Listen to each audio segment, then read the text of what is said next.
হে তরুণ যুবকেরা, হে আমার বন্ধুরা, হযরত ওমর ফারুক রাদিয়াল্লাহু তাআলা আনহুর জামানায় বিনা যুদ্ধে বাইতুল মুকাদ্দাসের জয় হয়েছিল। বাইতুল মুকাদ্দাস ফিরে পেয়েছিলেন মুসলমানেরা, বিনা যুদ্ধে বাইতুল মুকাদ্দাস ফিরে পেয়েছিল। তাহলে ইসলাম আখলাক দেখিয়ে, সাহাবারা চরিত্র দেখিয়ে মানুষকে জয় করেছিলেন, এটা তার বড় প্রমাণ। অনেক ঘটনা এরকম আছে। হে তরুণ যুবকেরা, হিমস পর্যন্ত ভাই আমার মুসলমানেরা শাসন করেছিলেন। হিমসের গভর্নর পাঠালেন হযরতে ওমর ফারুক। যাকে গভর্নর করলেন তিনি হলেন হযরতে সাঈদ রাদিয়াল্লাহু তাআলা আনহু। তিনি একজন বীর যোদ্ধা, তিনি একজন দূরদৃষ্টি সম্পন্ন ব্যক্তি, তিনি একজন মেধা সম্পন্ন ব্যক্তি, তিনি একজন বিখ্যাত সাহাবী ছিলেন। হযরতে সাঈদ রাদিয়াল্লাহু তাআলা আনহুকে হিমসের গভর্নর করে পাঠালেন। হে জওয়ান যুবকেরা, হযরতে সাঈদ রাদিয়াল্লাহু তাআলা আনহু হিমসের গভর্নর হয়ে যখন গেলেন, কিছুদিন রাজত্ব করতে না করতে সেই এলাকার বিশিষ্ট ব্যক্তিরা মদিনা শরীফে এসে হযরতে ওমর ফারুক রাদিয়াল্লাহু তাআলা আনহুর কাছে হযরতে সাঈদ রাদিয়াল্লাহু তাআলা আনহুর বিরুদ্ধে 4টে কমপ্লেন করলেন। অভিযোগ কটা? 4টে অভিযোগ। হুজুর, আপনি যাকে দেশ শাসন করার জন্য পাঠিয়েছেন, দেশের গভর্নর করেছেন, তার বিরুদ্ধে 4টে অভিযোগ আছে। 1 নাম্বার হলো তিনি অফিসে লেট করে যান, অফিসে যান লেট করে। 2 নাম্বার, সপ্তাহে 1 দিন করে অফিস কামাই করেন।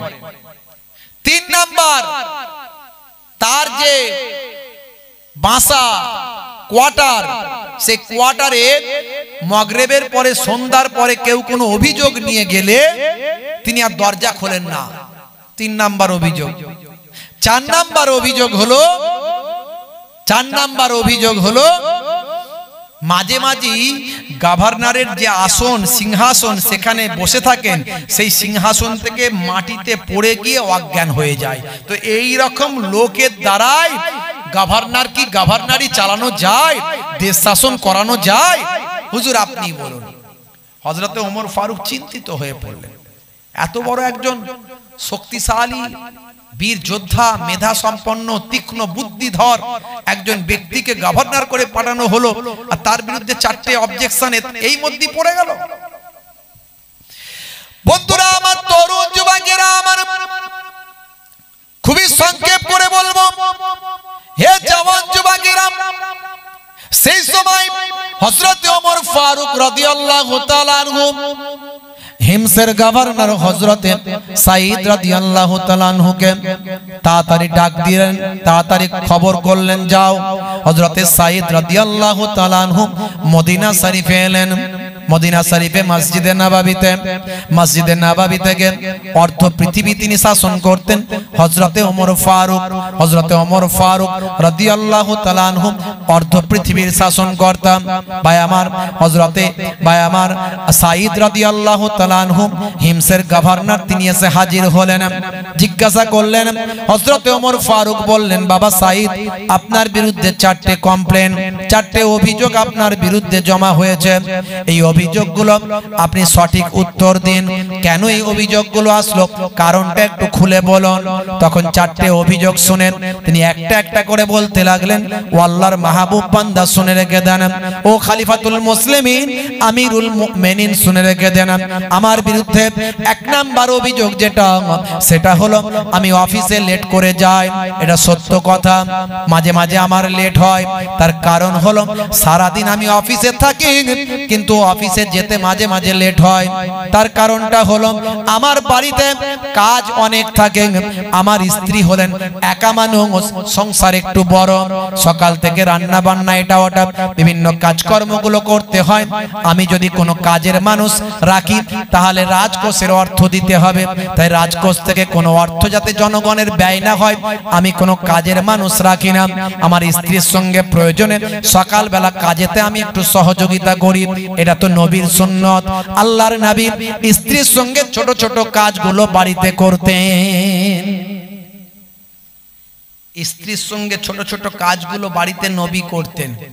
ইয়াকুনু ফি মাহানাতে আহলিহি, আচ্ছা, স্ত্রীর সঙ্গে কাজ যদি একটু করেন, সকালবেলা ঘরটা ঝাড়ু দিয়ে দেন, রান্না একটু সহযোগিতা করেন, এতে প্রেম কমবে না বাড়বে? আমাকে বলেন, জোরে বলেন, কমবে না বাড়বে? ওরে বাপ রে বাপ, বউ বলবে কপাল গুনে এমন স্বামী আমি পেয়েছি, হাই রে আমার কত ভাগ্য ভালো। বুঝতে পারছেন? স্বামীর ভালোবাসায় স্ত্রী একেবারে ফিদা থাকবে, কিন্তু দুর্ভাগ্য এখনকার ছেলেরা নবীর কাছ থেকে ভালোবাসা শেখেনি, শিখেছে শাহরুখ খান আর সলমান খানের কাছ থেকে। তাই যা ভালোবাসা সব বিয়ের আগে হাত কেটে ফাঁক করে দিচ্ছে, বলে বিষ খেয়ে আত্মহত্যা করবো, রেল লাইনে গলা দেবো। ওরে বাপ রে বাপ, তাড়াতাড়ি বিয়ে দে নাহলে মরে যাবে বাবা, মরার থেকে ভালো। যেই বিয়ে দিল দেখা গেল 1 থেকে 2 বছর যেতে না যেতে একটা বাচ্চার জন্ম হলো। রাত্রে 9টার পরে পাড়ায় ঢুকলে 220 আর 440 ঢিসুম ঢাসাম গুপ গাপ করে চলছে। বলে কি হচ্ছে? বলে চলছে ক্রিকেট খেলা। বুঝতে পারছেন? গুসুম ঢাসাম করে চলছে। কি রে ভাই, ভালোবাসা গেল কোথা? রেল লাইনে মাথা দিবি, হাত কেটে ফাঁক করবি, কোথায় গেল? হ্যাঁ, বলে ও সব জানালা দিয়ে বেরিয়ে চলে গেছে। ভালোবাসা আর নাই। আসলে শাহরুখ খানের কাছ থেকে ভালোবাসা শিখেছিল, তাই ভালোবাসা নাই। ভক্ত কার? বলছে সলমান খানের। ওই সর্বনাশ, হাতে ব্রেসলেট পরে ঘুরে বেড়াচ্ছে। কেন এইসব চেন ফেন পড়ছিস রে? হুজুর এটা একটু স্টাইল। স্টাইল আমাকে বলতে হবে না, আমি সব শুনে শুনে সব শিখে ফেলেছি তোদের কাছ থেকে। সলমান খানের স্টাইল দিচ্ছিস তাই তো? বলে হ্যাঁ হুজুর, হ্যাঁ মরলে সলমান খানের সঙ্গে উঠবি। আবু দাউদ শরীফের হাদিস, মান তাশাব্বাহা বিকাউমিন ফাহুয়া মিনহুম। দুনিয়াতে যে যার ভক্ত থাকবে তার সঙ্গে তার হাসর হবে। জানো তো তোমার সলমান খানের কি অবস্থা? এখন বাইরে বেরোতে ভয় পাচ্ছে। হ্যাঁ, বাইরে বেরোতে ভয় পাচ্ছে তোমার সলমান খান।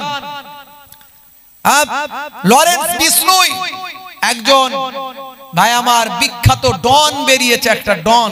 কি দাউদ ইব্রাহিম ডন, তার তো কোনো খবরই নাই কোথায় আছে, পৃথিবীর কোন জায়গায়। এখন বর্তমানে একটা ডন বেরিয়েছে, লরেন্স বিষ্ণুই। বুঝতে পারছেন? সে জেলে আছে, তিহার জেলে। সে তিহার জেল থেকে সেখান থেকে নেটওয়ার্ক তৈরি করছে। ইন্টারনেটের মাধ্যমে সারা বিশ্বে নাকি তার হাজার হাজার তার ভাই আমার দলের লোক গ্যাং তৈরি করেছে। সেখান থেকে গ্যাংস্টার যা নির্দেশ দিচ্ছে সেই নির্দেশকে গুলি করছে। সলমান খানের বন্ধু ছিল কি যেন নাম, বাবা সিদ্দিক। বাবা সিদ্দিককে কয়েকদিন আগে গুলি করে মেরে দিয়েছে, আপনারা জানেন। সে একজন এমএলএ এমপি নেতা মন্ত্রী ছিল। বুঝতে পারছেন? তাহলে কিরকম চলছে? বলছে আসল উদ্দেশ্য সলমান খানকে মারবে। কেন? বলছে আজ থেকে 2012 সাল না 14 সাল কবে জানো ভাই, একটা কৃষ্ণসার হরিণকে একটা সলমান খান তার যদুমধু সদুদের নিয়ে গুলি করে খেয়ে ফেলেছিল, মেরে। বুঝতে পারছেন? ওই কৃষ্ণসার হরিণ নাকি এই বিষ্ণু সম্প্রদায়ের নাকি মানে বিশাল ব্যাপার। বুঝতে পারছেন? সবই তো বারেক ছাগলটা বিশাল ব্যাপার হয়ে গেলে সবার খাওয়া বন্ধ হয়ে যেত। কথা ঠিক না বল? ছাগলটা বারেক বিশাল ব্যাপার নয়, তাই ছাগলটা সবাই খায়। আর মাছটা খায়, মাছটা ব্যাপার থাকলেও খেয়ে ফেলে। বুঝতে পারছেন? তো যাই হোক, তো বিশাল ব্যাপার। বলছে ওই নাকি মেরে ফেলেছে বলে মানুষ মেরে দিতে হবে। ভাই মানুষের দাম বেশি না পশুর দাম বেশি? কিছু মানুষ বলবে পশুর দাম বেশি। আমি বলবো তোরা মানে তোদের ব্রেন সব মাথায় মগজ নাই, শুধু গোবর আছে আর গু আছে, আর কিছু নাই। একটা মানুষ কত মানুষের উপকার করতে পারে, কোন মানুষ খারাপ হতে পারে, তার মানে সব মানুষ খারাপ নাকি? তাহলে মানুষের দাম পশুর থেকেও বেশি। মানুষ হলো পৃথিবীর শ্রেষ্ঠ জীব। বুঝতে পারছেন? তো যাই হোক, তো সেই সলমান খানকে মেরে ফেলার ভয় আছে, মরে যাওয়ার ভয় আছে, সেই জন্য তাকে আস্তে পিষ্টে এখন পুলিশ, তার বাড়ি ফাড়ি সব চারিদিকে গাড়ি ফাড়ি পুলিশে সবসময় ভর্তি। তো তুমি যার ভক্ত, তার বয়স 60 বছর, সে এখন নায়কে ঘুরে বেড়াচ্ছে, বিয়ে করেনি। আমি সলমান খানের গুণকীর্তন করছি না, তার ক্যারেক্টার সম্পর্কে জানলে দেখবেন নিকৃষ্ট ক্যারেক্টার। 60 বছর বয়স হয়ে গেছে, এখনো পর্যন্ত বিয়ে শাদী করেনি, অথচ মুসলমানের ছেলে সে সলমান খানের ভক্ত। হাই রে হাই, তার ক্যারেক্টার লুজ ক্যারেক্টার। আর তুমি আমাদের নবীর আখলাককে যদি মেনে চলতে, পৃথিবীর শ্রেষ্ঠ মহাপুরুষ হতে, শ্রেষ্ঠ ব্যক্তি হয়ে যেতে। আমার নবী স্ত্রীর সঙ্গে ছোট ছোট কাজগুলো করেছেন, করতে বলেছেন, এগুলো সুন্নত বলেছেন। ঘরটা মাঝে মাঝে ঝাড়ু দেওয়া নবীর সুন্নত, ভাই আমার বাজারটা মাঝে মাঝে করে নিয়ে আসা নবীর সুন্নত, স্ত্রীর সঙ্গে সহযোগিতা করা নবীর সুন্নত। মনে রাখবেন, ছোট ছোট কাজগুলো, এই কাজগুলো আপনি করতে লজ্জা পাচ্ছেন, এগুলো তো মেয়েদের কাজ। বাবাজি আমার নবীর থেকে বড় বড় সাহেব তো কেউ নাই। ডাক্তার সাহেব, মাস্টার সাহেব, অ্যাডভোকেট সাহেব, হুজুর সাহেব, পীর সাহেব, যে সাহেবই হন না কেন, নবীর থেকে বড় সাহেব পৃথিবীতে কেউ হয়নি আর হবে না। সেই নবী স্ত্রীর সঙ্গে ছোট ছোট কাজগুলো করতেন।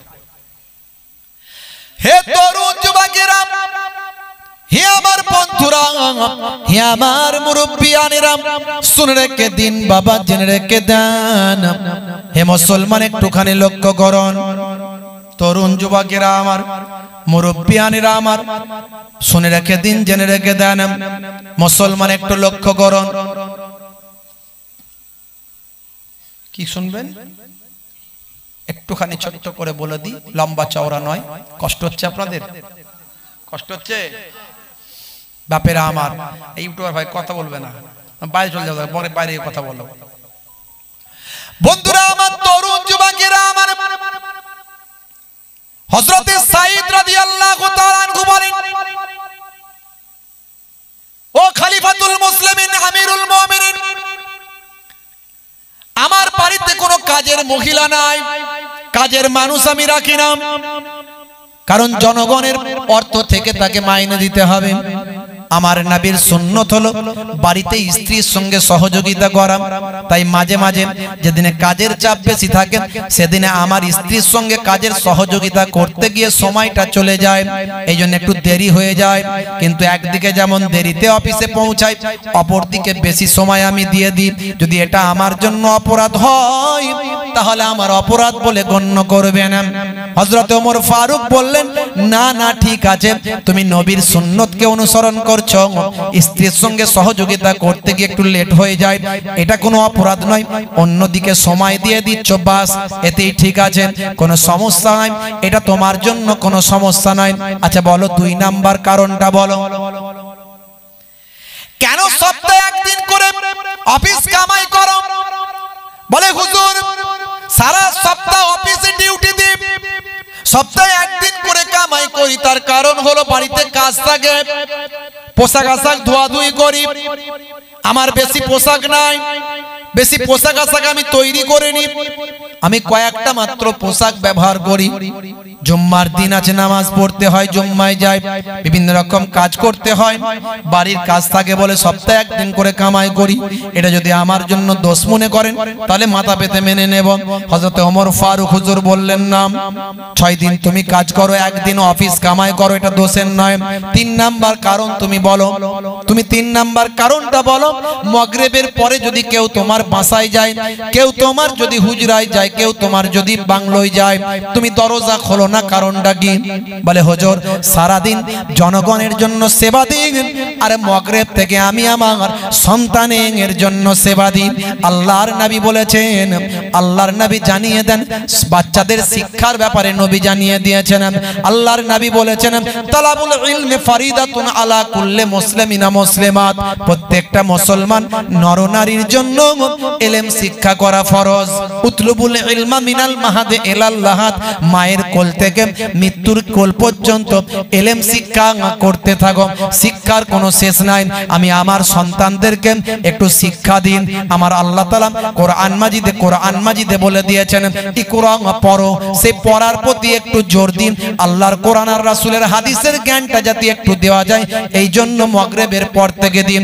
মানুষ সারা দিন জনগণের জন্য আমি কাজ করি, সন্ধ্যার পর থেকে বাচ্চাদের জন্য একটু শিক্ষার ব্যবস্থা করি। সেই সময় যদি কেউ এসে ডিস্টার্ব করে, আমি তখন দরজা খানা খুলি না। হযরতে ওমর ফারুক বলেন, তুমি ঠিকই করেছো, সারা দিন ধরে জনগণের সেবা দিয়েছো, আবার সন্ধ্যার পরেও তোমার কাছে কেউ ডিস্টার্ব করতে আসে না, না, তুমি যেটা করো আল্লাহর নবীর নির্দেশ অনুযায়ী করছো, কারণ ইলম শিক্ষা দেওয়া বাচ্চাদের জন্য ফরজ। শুধু তাই নয়, আও তারাকা ওয়ালাদান ইস্তাগফির লাহু বাদা মাউতিহি, নেক সন্তান যদি পৃথিবীর জমিনে একটা রেখে যাও, সেই নেক সন্তানের ওসিলায় বাম্মা কবরে পড়ে পড়ে সাদকায়ে জারিয়া আর সওয়াব পায়। সন্তানকে ইলমে দ্বীন দেবেন, তাই আপনার সন্তানের ওসিলায় আপনি বাম্মা কবরে পড়ে পড়ে সওয়াব পাবেন। হে তরুণ যুবকেরা, হযরতে ওমর বললেন ঠিক আছে, ঠিকই করো তুমি। আচ্ছা 4 নাম্বার তুমি কারণটা, তোমার 4 নাম্বার কজটা তুমি বলো, তোমার বিরুদ্ধে অভিযোগটা খণ্ডন করো। 4 নাম্বার অভিযোগ হলো মারাত্মক অভিযোগ। বাবা সাইদ শুনে রেখে দাও, তোমার বিরুদ্ধে অভিযোগ এসেছে তুমি যখন গভর্নরের চেয়ারে বসে থাকো তখন মাঝে মাঝে গভর্নরের চেয়ার থেকে জমিনে পড়ে গিয়ে অজ্ঞান হয়ে যাও। কেন এটা হও, কি ব্যাপারটা একটু খুলে বলো। এই কথা শোনার সঙ্গে সঙ্গে হযরতে সাইদ চোখ ভরা পানি, বুক ভরা বেদনা নিয়ে ঝরঝর করে কাঁদতে শুরু করেছে। দরুদ শরীফ আল্লাহুম্মা সাল্লি আলা।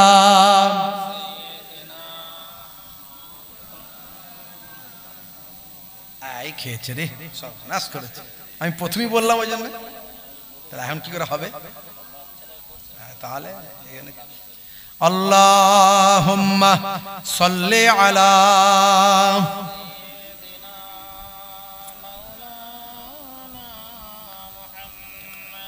ওয়া আলা আলিহি।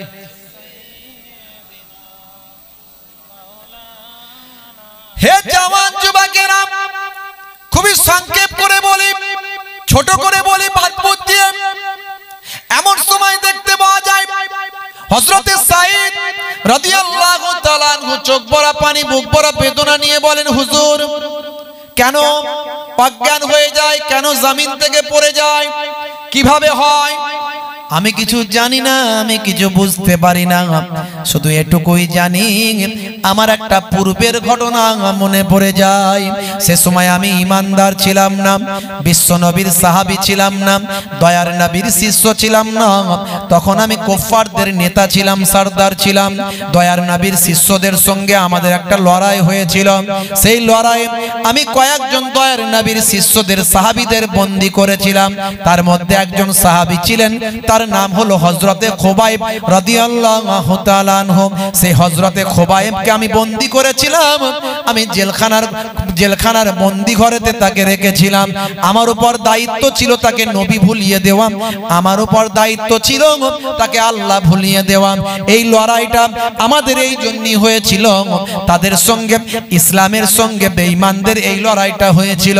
আমি তার উপর অনেক জুলুম করলাম। হে খুবাইব, আল্লাহ ভুলে যাও, নবী ছেড়ে দাও, আল্লাহর ওয়াহাদানিয়াত ছেড়ে দাও, আল্লাহর একত্ববাদ ভুলে যাও। আল্লাহ ভুলে গেলে, নবী ছেড়ে দিলেন, তোমাকে ছেড়ে দেওয়া হবে, তোমার উপর কোনো কষ্ট দেওয়া হবে না। যত জুলুম করতে লাগলাম, যত আঘাত করতে লাগলাম, যত মারতে লাগলাম, যত কষ্ট দিতে লাগলাম, ততবার খুবাইব আহাদ আহাদ করে আওয়াজ দেয়। যতবার কষ্ট মারি, আঘাত করি, তত আহাদ আহাদ করে আওয়াজ দেয়। মাঝে মাঝে ইয়া রাসূলুল্লাহ বলে চিৎকার করে। হে তরুণ যুবকেরা, শুনে রেখে দিন, হযরতে সাইদ সেই সময় বলেছিলেন, এইভাবে তাকে আর আল্লাহ ভোলাতে পারলাম না, এইভাবে তাকে আর নবী ভোলাতে পারলাম না, নবীর মুহাব্বত ত্যাগ করাতে পারলাম না, আল্লাহর ওয়াহাদানিয়াত ত্যাগ করাতে পারলাম না। এমন সময় আমরা আলোচনা করলাম, ক্ষুধার্ত রাখবো, না খাইয়ে রাখবো। ক্ষুধার্ত রাখলে সে অটোমেটিক আল্লাহ ভুলে যাবেন, নবী ভুলে যাবেন। কয়েকদিন ক্ষুধার্ত অবস্থায় রাখলাম, কয়েকদিন পরে জেলখানার দরজাখানা খুলে চিন্তা করলাম, একবার গিয়ে দেখি খুবাইব এখন কি করছে না খেয়ে, সে কি মারা গেল না বেঁচে আছে। এই চিন্তা করে দরজাটা ফাঁক করে যখন রাতের অন্ধকারে গভীর রাত্রিতে দরজাখানা খুলে দেখলাম, একটু উঁকি মেরে যখন দেখলাম, দেখি আল্লাহর গোলাম আল্লাহর ইবাদতে নামাজে মাশগুল আছে। আমরা তাকে খেতে না দিলেও আল্লাহ তার গোলামের কাছে আঙ্গুরের থোলা পাঠিয়ে দিয়েছে। জোরে হবে না? খলিফা শুনে নিন কথাটা আমার, ছিল এক সাহাবী খুবাইব নাম, যুদ্ধে সে বন্দী হলো মোর হাতেতে, কত জুলুম সইল ঘাত প্রতিঘাতেতে, যুদ্ধে সে বন্দী হলো মোর হাতেতে, কত জুলুম সইল ঘাত প্রতিঘাতেতে। একদিন দেখি বন্দী ঘরেতে খোদার কৃপাতে আঙ্গুর খায় সে। জোরে হবে না? জোরে হবে না। জান্নাতি খাবার দুনিয়াতে খাই, জান্নাতি খাবার দুনিয়াতে খাই, তাই দেখে জুলুম আরো বেড়ে যায়। হে তরুণ যুবকেরা, আরো জুলুম বাড়িয়ে দিলাম, অত্যাচার করলাম। যত অত্যাচার করি আহাদ আহাদ বলে, যত অত্যাচার জুলুম কষ্ট দিই তত ইয়া রাসূলুল্লাহ বলে চিৎকার দেয়। আমরা আলোচনা করে কয়েকদিন পর ঠিক করলাম আর বাঁচিয়ে রাখবো না খোবায়েবকে, ফাঁসি কাস্টে ঝুলিয়ে দেব। ফাঁসি কাস্ট তৈরি করা হলো, সুলিতে চড়ানো হবে বাবা। এমন সময় সকালবেলা গিয়ে বললাম, খোবায়েব আর তোমাকে বাঁচিয়ে রাখবো না, তোমার জন্য ফাঁসি কাস্ট তৈরি করা হয়েছে, সুলিতে চড়ানো হবে, তোমাকে ফাঁসিতে ঝোলানো হবে। এ কথা শুনে খোবায়েব মুচকি হাসতে শুরু করলো। আমি জিজ্ঞাসা করলাম, হে বাবা খোবায়েব, হাসো কেন, হাসছো কেন, মৃত্যুর খবর শুনে হাসছো কেন? সে সময় হযরতে খোবায়েব বলেছিল, হে বিয়াদব সাইদ, হে মুশরিক কাফের সাইদ, তুমি জানো না ঈমানদার যখন মারা যায় আল্লাহর সান্নিধ্য তখন পায়। এই কথা শুনে আমি অবাক হয়ে গিয়েছিলাম যে সচ্চা যারা ঈমানদার হয় তারা মৃত্যুকে ভয় পায় না। ভাইরা আমার, মধ্যপ্রাচ্যের দিকে তাকিয়ে দেখুন, 50,000 ঈমানদার শহীদ হয়েছে, 50,000। এখনো তারা স্যালেন্ডার করেনি, মাথা নত করেনি, বলছে যত মারবি মার, বাইতুল মুকাদ্দাস আমার। জোরে বলুন সুবহানাল্লাহ। এই হচ্ছে ঈমানের শক্তি। বন্ধুরা আমার, তরুণ যুবকেরা আমার, হে আমার মুরব্বিয়ানেরা, সকাল হয়ে গেল। হযরতে সাইদ বলেন, হুজুর, চোখ ভরা পানি, বুক ভরা বেদনা নিয়ে খলিফা ওমর ফারুকের কাছে বলতে শুরু করেছেন। হযরত ওমর ফারুক রাদিয়াল্লাহু তাআলা আনহু নিজেও ঝরঝর করে কাঁদছেন, আবু সাইদ হুজুর তিনিও কাঁদছেন। এমন সময় হযরতে সাইদ রাদিয়াল্লাহু তাআলা আনহু কাঁদতে কাঁদতে বলেন, হুজুর শুনুন শুনুন। তারপরে কি ঘটল? সকালবেলা তাকে হযরতে খোবায়েবকে নিয়ে যাচ্ছি ফাঁসি কাস্টের দিকে। জিজ্ঞাসা করলাম, খোবায়েব তোমার শেষ ইচ্ছা কি জানাও, তোমার শেষ ইচ্ছা কি কিছু আছে? সেই সময় হযরতে খোবায়েব বলেছিল, হে সাইদ শুনে রেখে দাও, আমার শেষ দুটো ইচ্ছা। এক নাম্বার হলো একটু ওযুর পানি দাও, আমি আল্লাহর দরবারে যাওয়ার আগে 2 রাকাত আল্লাহর দরবারে আমি গোলাম আমার মনিবের ইবাদত নামাজটা আদা করতে চাই। আমার শেষ ইচ্ছা হলো 2 রাকাত নামাজ পড়ে আল্লাহর দরবারে যাব। আর একটা ইচ্ছা হলো আমার নবী পাকের কাছে আমার আখেরি সালামটা যেন পৌঁছে যায়। হে তরুণ যুবকেরা, হযরতে সাইদ রাদিয়াল্লাহু তাআলা আনহু ঝরঝর করে কাঁদছেন, এত কান্না কাঁদছেন, হুজুরের চোখ দিয়ে পানি গড়িয়ে দাঁড়িয়ে পড়ে যায়। হযরতে খলিফাতুল মুসলিমিন আমিরুল মুমিনিন ঝরঝর করে কাঁদছেন, হে সাইদ তারপর শোনাও। এমন সময় হযরতে সাইদ ঝরঝর করে কাঁদতে কাঁদতে বলে, হুজুর এমন সময় ওযুর পানি দিয়েছিলাম, ওযু করলো আল্লাহর গোলাম, 2 রাকাত নামাজ পড়লো, নামাজটা পড়ে নিয়ে ছুটে ছুটে ছুটে ছুটে ছুটে ছুটে ফাঁসি কাস্টের দিকে এগিয়ে যায় আর বলে, আমার নবীর কাছে আমার সালামটা যেন পৌঁছে যায়। ফাঁসি কাস্টে গিয়ে গলাটা যখন লাগিয়ে দেয়, আমি আস্তে আস্তে গিয়ে জিজ্ঞাসা করলাম, হে বাবা খোবায়েব, এত তাড়াতাড়ি কেন মরতে চাও? মৃত্যুর জন্য কেন এত ব্যস্ত? সে সময় বলেছিল, দীপ্ত কণ্ঠে মুচকি হেসে বলেছিল, জালেম বুঝবি না, বুঝবি না, ঈমানদার যখন শহীদ হয়ে যায় আল্লাহর জান্নাত তখন দেখতে পায়। জোরে হবে না? আরে জোরে হবে না? অবশেষে তাকে ফাঁসিতে চড়াই, মরার আগে সাবি নামাজ পড়ে নাই। হেসে বলে নবীজির সালাম জানাই, ছুটে গিয়ে ফাঁসি কাটে মাথাটা গলায়।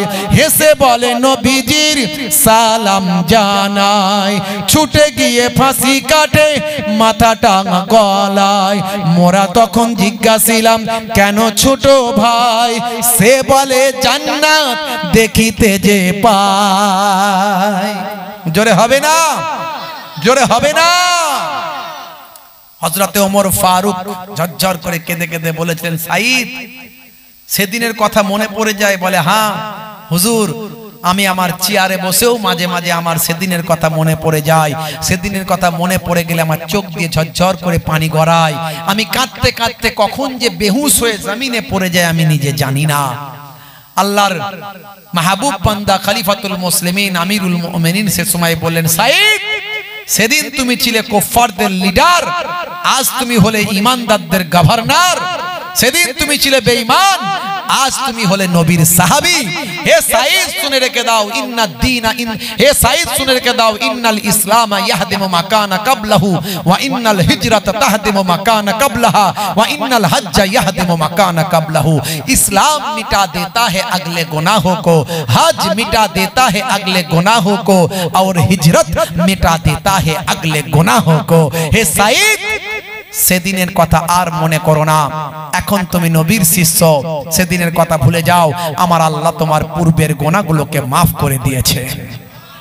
ভাইরা আমার, তরুণ যুবকেরা আমার, চিন্তা করুন কেমন নবীকে ভালোবেসেছিল, কেমন নামাজকে প্রতিষ্ঠা করেছিল, কেমন রাসূলের সাহাবী হয়েছিল, কেমন জীবনকে পাল্টে ফেলেছিল। যারা ভাই আমার নারীর সতীত্ব হরণ করত, নবীর আদর্শ পেয়ে তারা নারীর সতীত্বকে রক্ষা করেছিল। যারা খুন খারাপি করত, তারা নবীর আদর্শ পেয়ে খুন খারাপি বন্ধ করেছিল। যারা পরধর্মের প্রতি যাদের সহিষ্ণুতা ছিল না, নবীর আদর্শ পেয়ে তারা পরধর্মকে সহিষ্ণুতা দেখিয়েছিল। আখলাক দিয়ে, চরিত্র দিয়ে, ভালো ব্যবহার দিয়ে সারা বিশ্ব সাহাবায়ে কেরামেরা জয় করেছিল। সেই আখলাক, সেই চরিত্র আমরা হারিয়ে না ফেলি। মিষ্টি কথা বলাও ইবাদত, মুখ ঘুমটা করে রাখবেন না। অনেকে মুখকে বাংলার 5 করে রাখে সব সময়, যাতে লোকে ভয় পায়। এমন ভয়ঙ্কর ভাবে থাকবি লোকে যেন কথা বলার সাহস না পায়। না, সবসময় পোলাইট ভাবে থাকুন, মিষ্টি ব্যবহার করুন, হাসি হাসি চেহারা রাখুন। এই যে হাসি মুখে কথা বলা, মিষ্টি ব্যবহার দেখানো, এটা আমার রাসূলের সুন্নত। হাসি মুখে কথা বললেও ইবাদতের সওয়াব পাবেন। বুঝতে পারছেন বাপেরা আমার, তরুণ যুবকেরা আমার, মুরব্বিয়ানেরা আমার, ইসলামটা নিয়ে একটু পড়াশোনা করতে হবে, একটু গবেষণা করতে হবে, কোরআন মাজিদকে একটু জানতে হবে, রাসূলের সুন্নত, আখলাক, চরিত্র, নবীর জীবনীকে একটু জানতে হবে। এখন মোবাইলে সব আছে বাপ, খালি কোরআনের অ্যাপ নাই। কোরআনের একটা অ্যাপ মোবাইলে নাই। এখন মোবাইলে সব আছে মুসলমানের ছেলেদের, একটা নবীর জীবনী নাই। একটা ছোট্ট নবীর জীবনী ডাউনলোড করে নিন, একটা কোরআন মাজিদের বাংলা অনুবাদ সহ একটা কোরআন মাজিদের অ্যাপ ডাউনলোড করে নিন। ফাঁকা টাইম পেলে দোকানে, বাজারে, রাস্তায়, গাড়িতে, বাসে, ট্রেনে একটু বসে বসে পড়ুন, জীবনটা বদলে যাবে, আপনার আখলাক চরিত্রটা পাল্টে যাবে। হে মুসলমান, আজকের আলোচনা থেকে দুটো জিনিস নিয়ে যান, একদিকে হলো নামাজ, একদিকে হলো মুখের দাড়ি। এই দুটো জিনিসকে যদি আপনি কায়েম করতে পারেন, 70 থেকে 80% অন্যায় আপনার কাছ থেকে সরে চলে যাবে। আপনি বলবেন, হুজুর আমি দাড়ি রাখলে আমার লজ্জা লাগবে, অনেকে অনেক রকম মন্তব্য করতে পারে। আমি বলবো, দাড়ি যদি আমার মতো না রাখতে পারেন, মোহেবুল্লাহ হুসাইনের মতো দাড়ি না রাখতে পারেন, হাসিম আমলার মতো না রাখতে পারেন, ভাই আমার মঈন আলী খানের মতো না রাখতে পারেন, দাড়ি ছোট ছোট রাখুন, ছোট ছোট রাখুন। বিরাট কোহলি, হরভজন সিং, লিওনেল মেসিরা দাড়ি রেখেছে, ছোট ছোট দাড়ি, কিন্তু তাদের দাড়ি ফ্যাশন দাড়ি। আপনার দাড়িটা হবে নবীকে ভালোবেসে সুন্নাতের দাড়ি। জোরে বলুন সুবহানাল্লাহ। দাড়ি ছোট হতে পারে কিন্তু সুন্নাত মনে করে রাখুন। আপনি এই অবস্থায় যদি মারা যান, কবে মারা যাবেন গ্যারান্টি নাই। এই অবস্থায় যদি মৃত্যু হয়, কবরে দেওয়ার পরে মুনকার নাকির ফেরেশতা যখন বলবে মান রব্বুকা, দেখতে পাবে মুখে দাড়ির দেখা, হতে পারে ওই দাড়িটা হবে নাজাতের জারিয়া। দুটো জিনিস নিয়ে যান, নামাজ ছাড়বেন না, মুখের দাড়িটা একটু হলেও রাখুন। ঈমানি শক্তি বেড়ে গেলে তখন অটোমেটিক দাড়ি বড় রেখে দেবেন। এখন ভাইরা আমার, তরুণ যুবকেরা আমার, হে আমার মুরব্বিয়ানেরা, আমার আপনার নবী পৃথিবীর জমিনে এসেছেন। ঈসা আলাইহিস সালাম চৌথা আসমানে উঠে গেছেন। ঈসা নবী থেকে শুরু করে আমাদের নবী, এই যে ডিউরেশন অফ গ্যাপ, ভাই আমার, এই টাইম অফ ডিউটি আর টাইম অফ ডিউরেশন, এই যে সময়ের ব্যবধানটা, এটা হলো 500 বছরের সময়। এই 500 বছরের মধ্যে বাবা, হে তরুণ যুবকেরা, হে আমার মুরব্বিয়ানেরা, শুনে রেখে দিন বাবা, জেনে রেখে দেন, এই 500 বছরের মধ্যে কোন নবী পৃথিবীর জমিনে ছিল না, কোন রাসূল ছিল না, কোন বাবা পথ প্রদর্শক ছিল না, কোন আল্লাহ রাসূলের কথা বলার মতো কেউ ছিল না, ভালো কাজের আদেশ খারাপ কাজের নিষেধ করার মতো কেউ ছিল না। এরই জন্য মানুষ অন্যায় পথে ধাবিত হয়েছিল। মাইট ইজ রাইট, জজ্জার মুল্লুক তার, এমন কোনো অপরাধ ছিল না যে তারা করে না, এমন কোনো অপরাধ ছিল না যে তারা করে না। অন্যায়, অত্যাচার, পাপাচার, লুকাচার, মেরে নেওয়া, কেড়ে নেওয়া, খুন খারাপি, রাহাজানি, চুরি, ছিনতাই, চিটিংবাজি, ধাপ্পাবাজি, জেনা, ব্যভিচার, এমন কোনো অন্যায় ছিল না যে করে না। এমনকি কন্যা সন্তানের জন্ম হলে তারা কন্যা সন্তানটাকে নিজেদের অপমান মনে করত। কন্যা সন্তানকে জ্যান্ত কবরে দাফন করে দিত, এতটাই তারা ভয়ঙ্কর মানুষে পরিণত হয়েছিল, পশুর থেকে নিকৃষ্ট হয়ে গিয়েছিল। দীর্ঘদিন ধরে আল্লাহ এবং রাসূলের পথে আহ্বান করার মতো মানুষ ছিল না।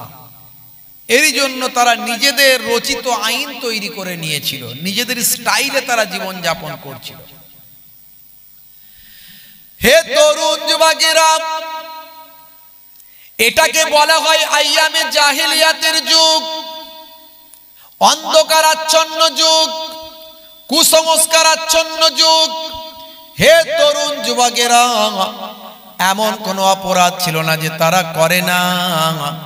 একটা খুনের বদলে, একটা হত্যার বদলে তারা 100খানা হত্যা করত। 100টা হত্যা করে 100টা খুন করে আল্লাহ আসমানি গজব দিয়েছিলেন। সেই গজবটা কি ছিল?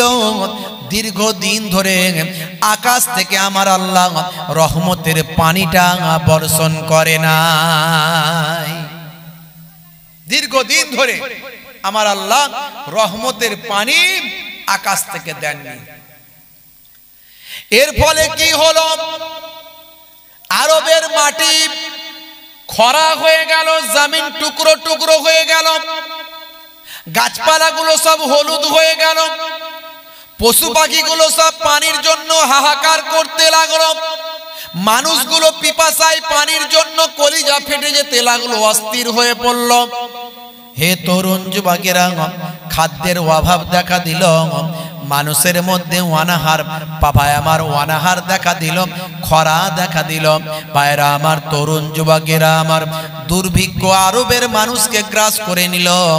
কিন্তু দেখা যায় যেদিন আমার আপনার নবী রাহমাতুল লিল আলামিন সরকারে দো জাহাঁ সুলতানে মদিনা মাতৃগর্ভে স্থান নিয়েছিলেন, মায়ের গর্ভে যেদিন স্থান নিয়েছিলেন, সেদিন আমার আল্লাহ আসমানের ফারিস্তাকে ডেকে বললেন, হে আসমানের ফারিস্তারা, যে নবীর জন্য আমি অপেক্ষা করছিলাম, যিনি হবেন পথ প্রদর্শক, যিনি হবেন শ্রেষ্ঠ নবী, নবিউল আম্বিয়া, আখিরি জামানার যিনি পয়গম্বর আসবেন, আখিরি জামানার যিনি পয়গম্বর হবেন, যিনি সমস্ত নবীদের ইমাম হবেন, সেই নবী যার জন্য অপেক্ষা করছিলাম, সেই নবী অর্ধরাত্রিতে মায়ের গর্ভে স্থান নিয়েছেন।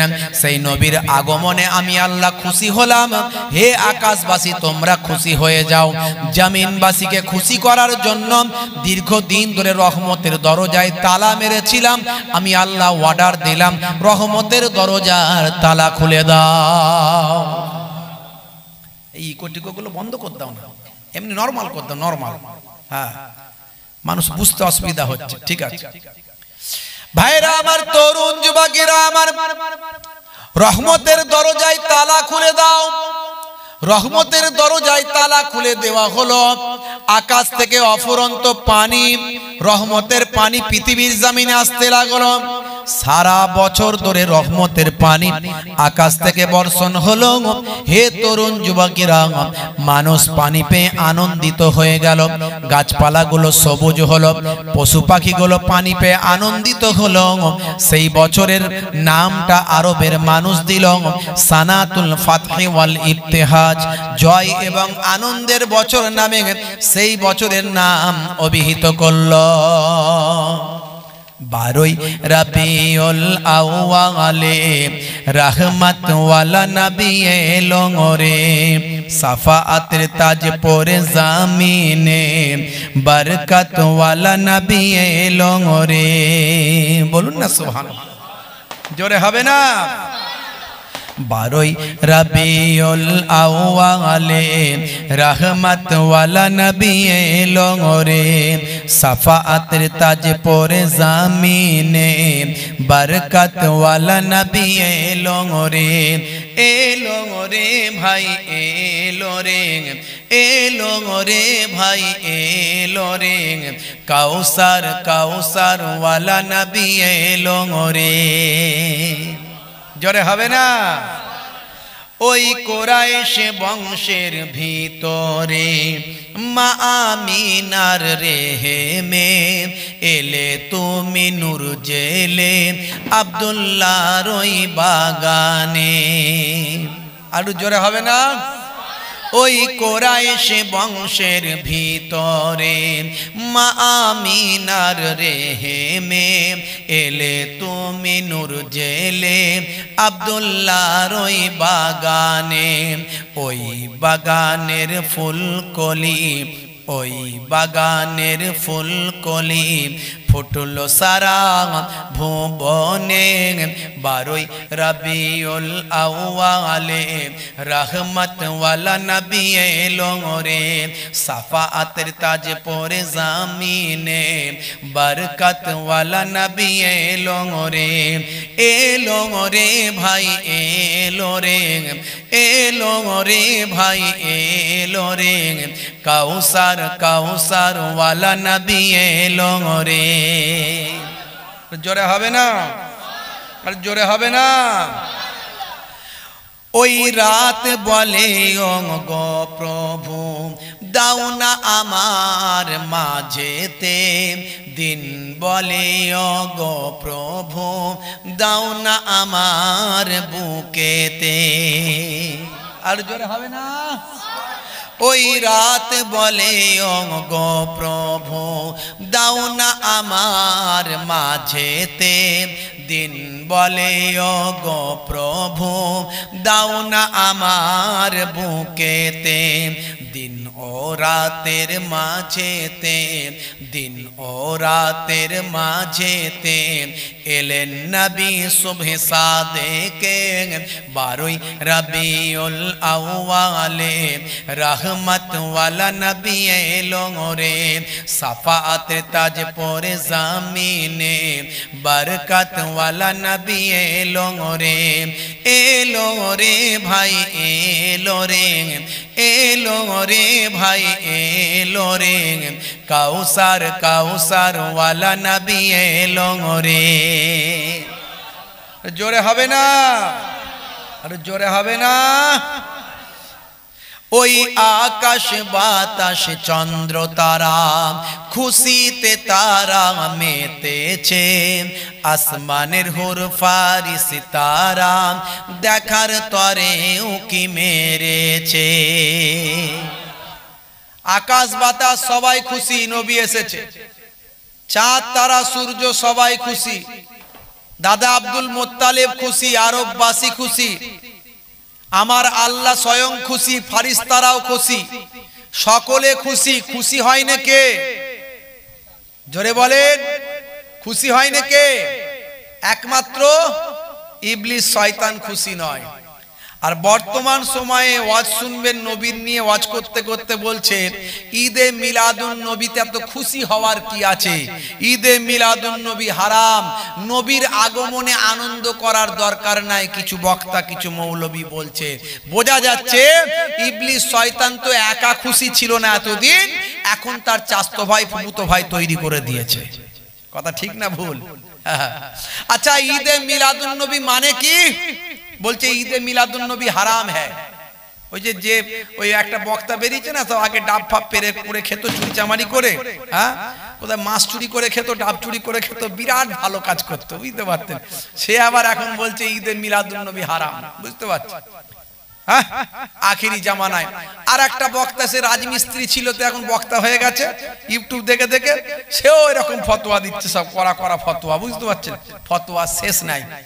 আর একটা বক্তা কি সিস্টার না ব্রাদার না কি একটা আছে, বলেন সে নাকি মাদ্রাসার দরজায় কোনোদিন দেখেনি, সেও এখন বক্তা।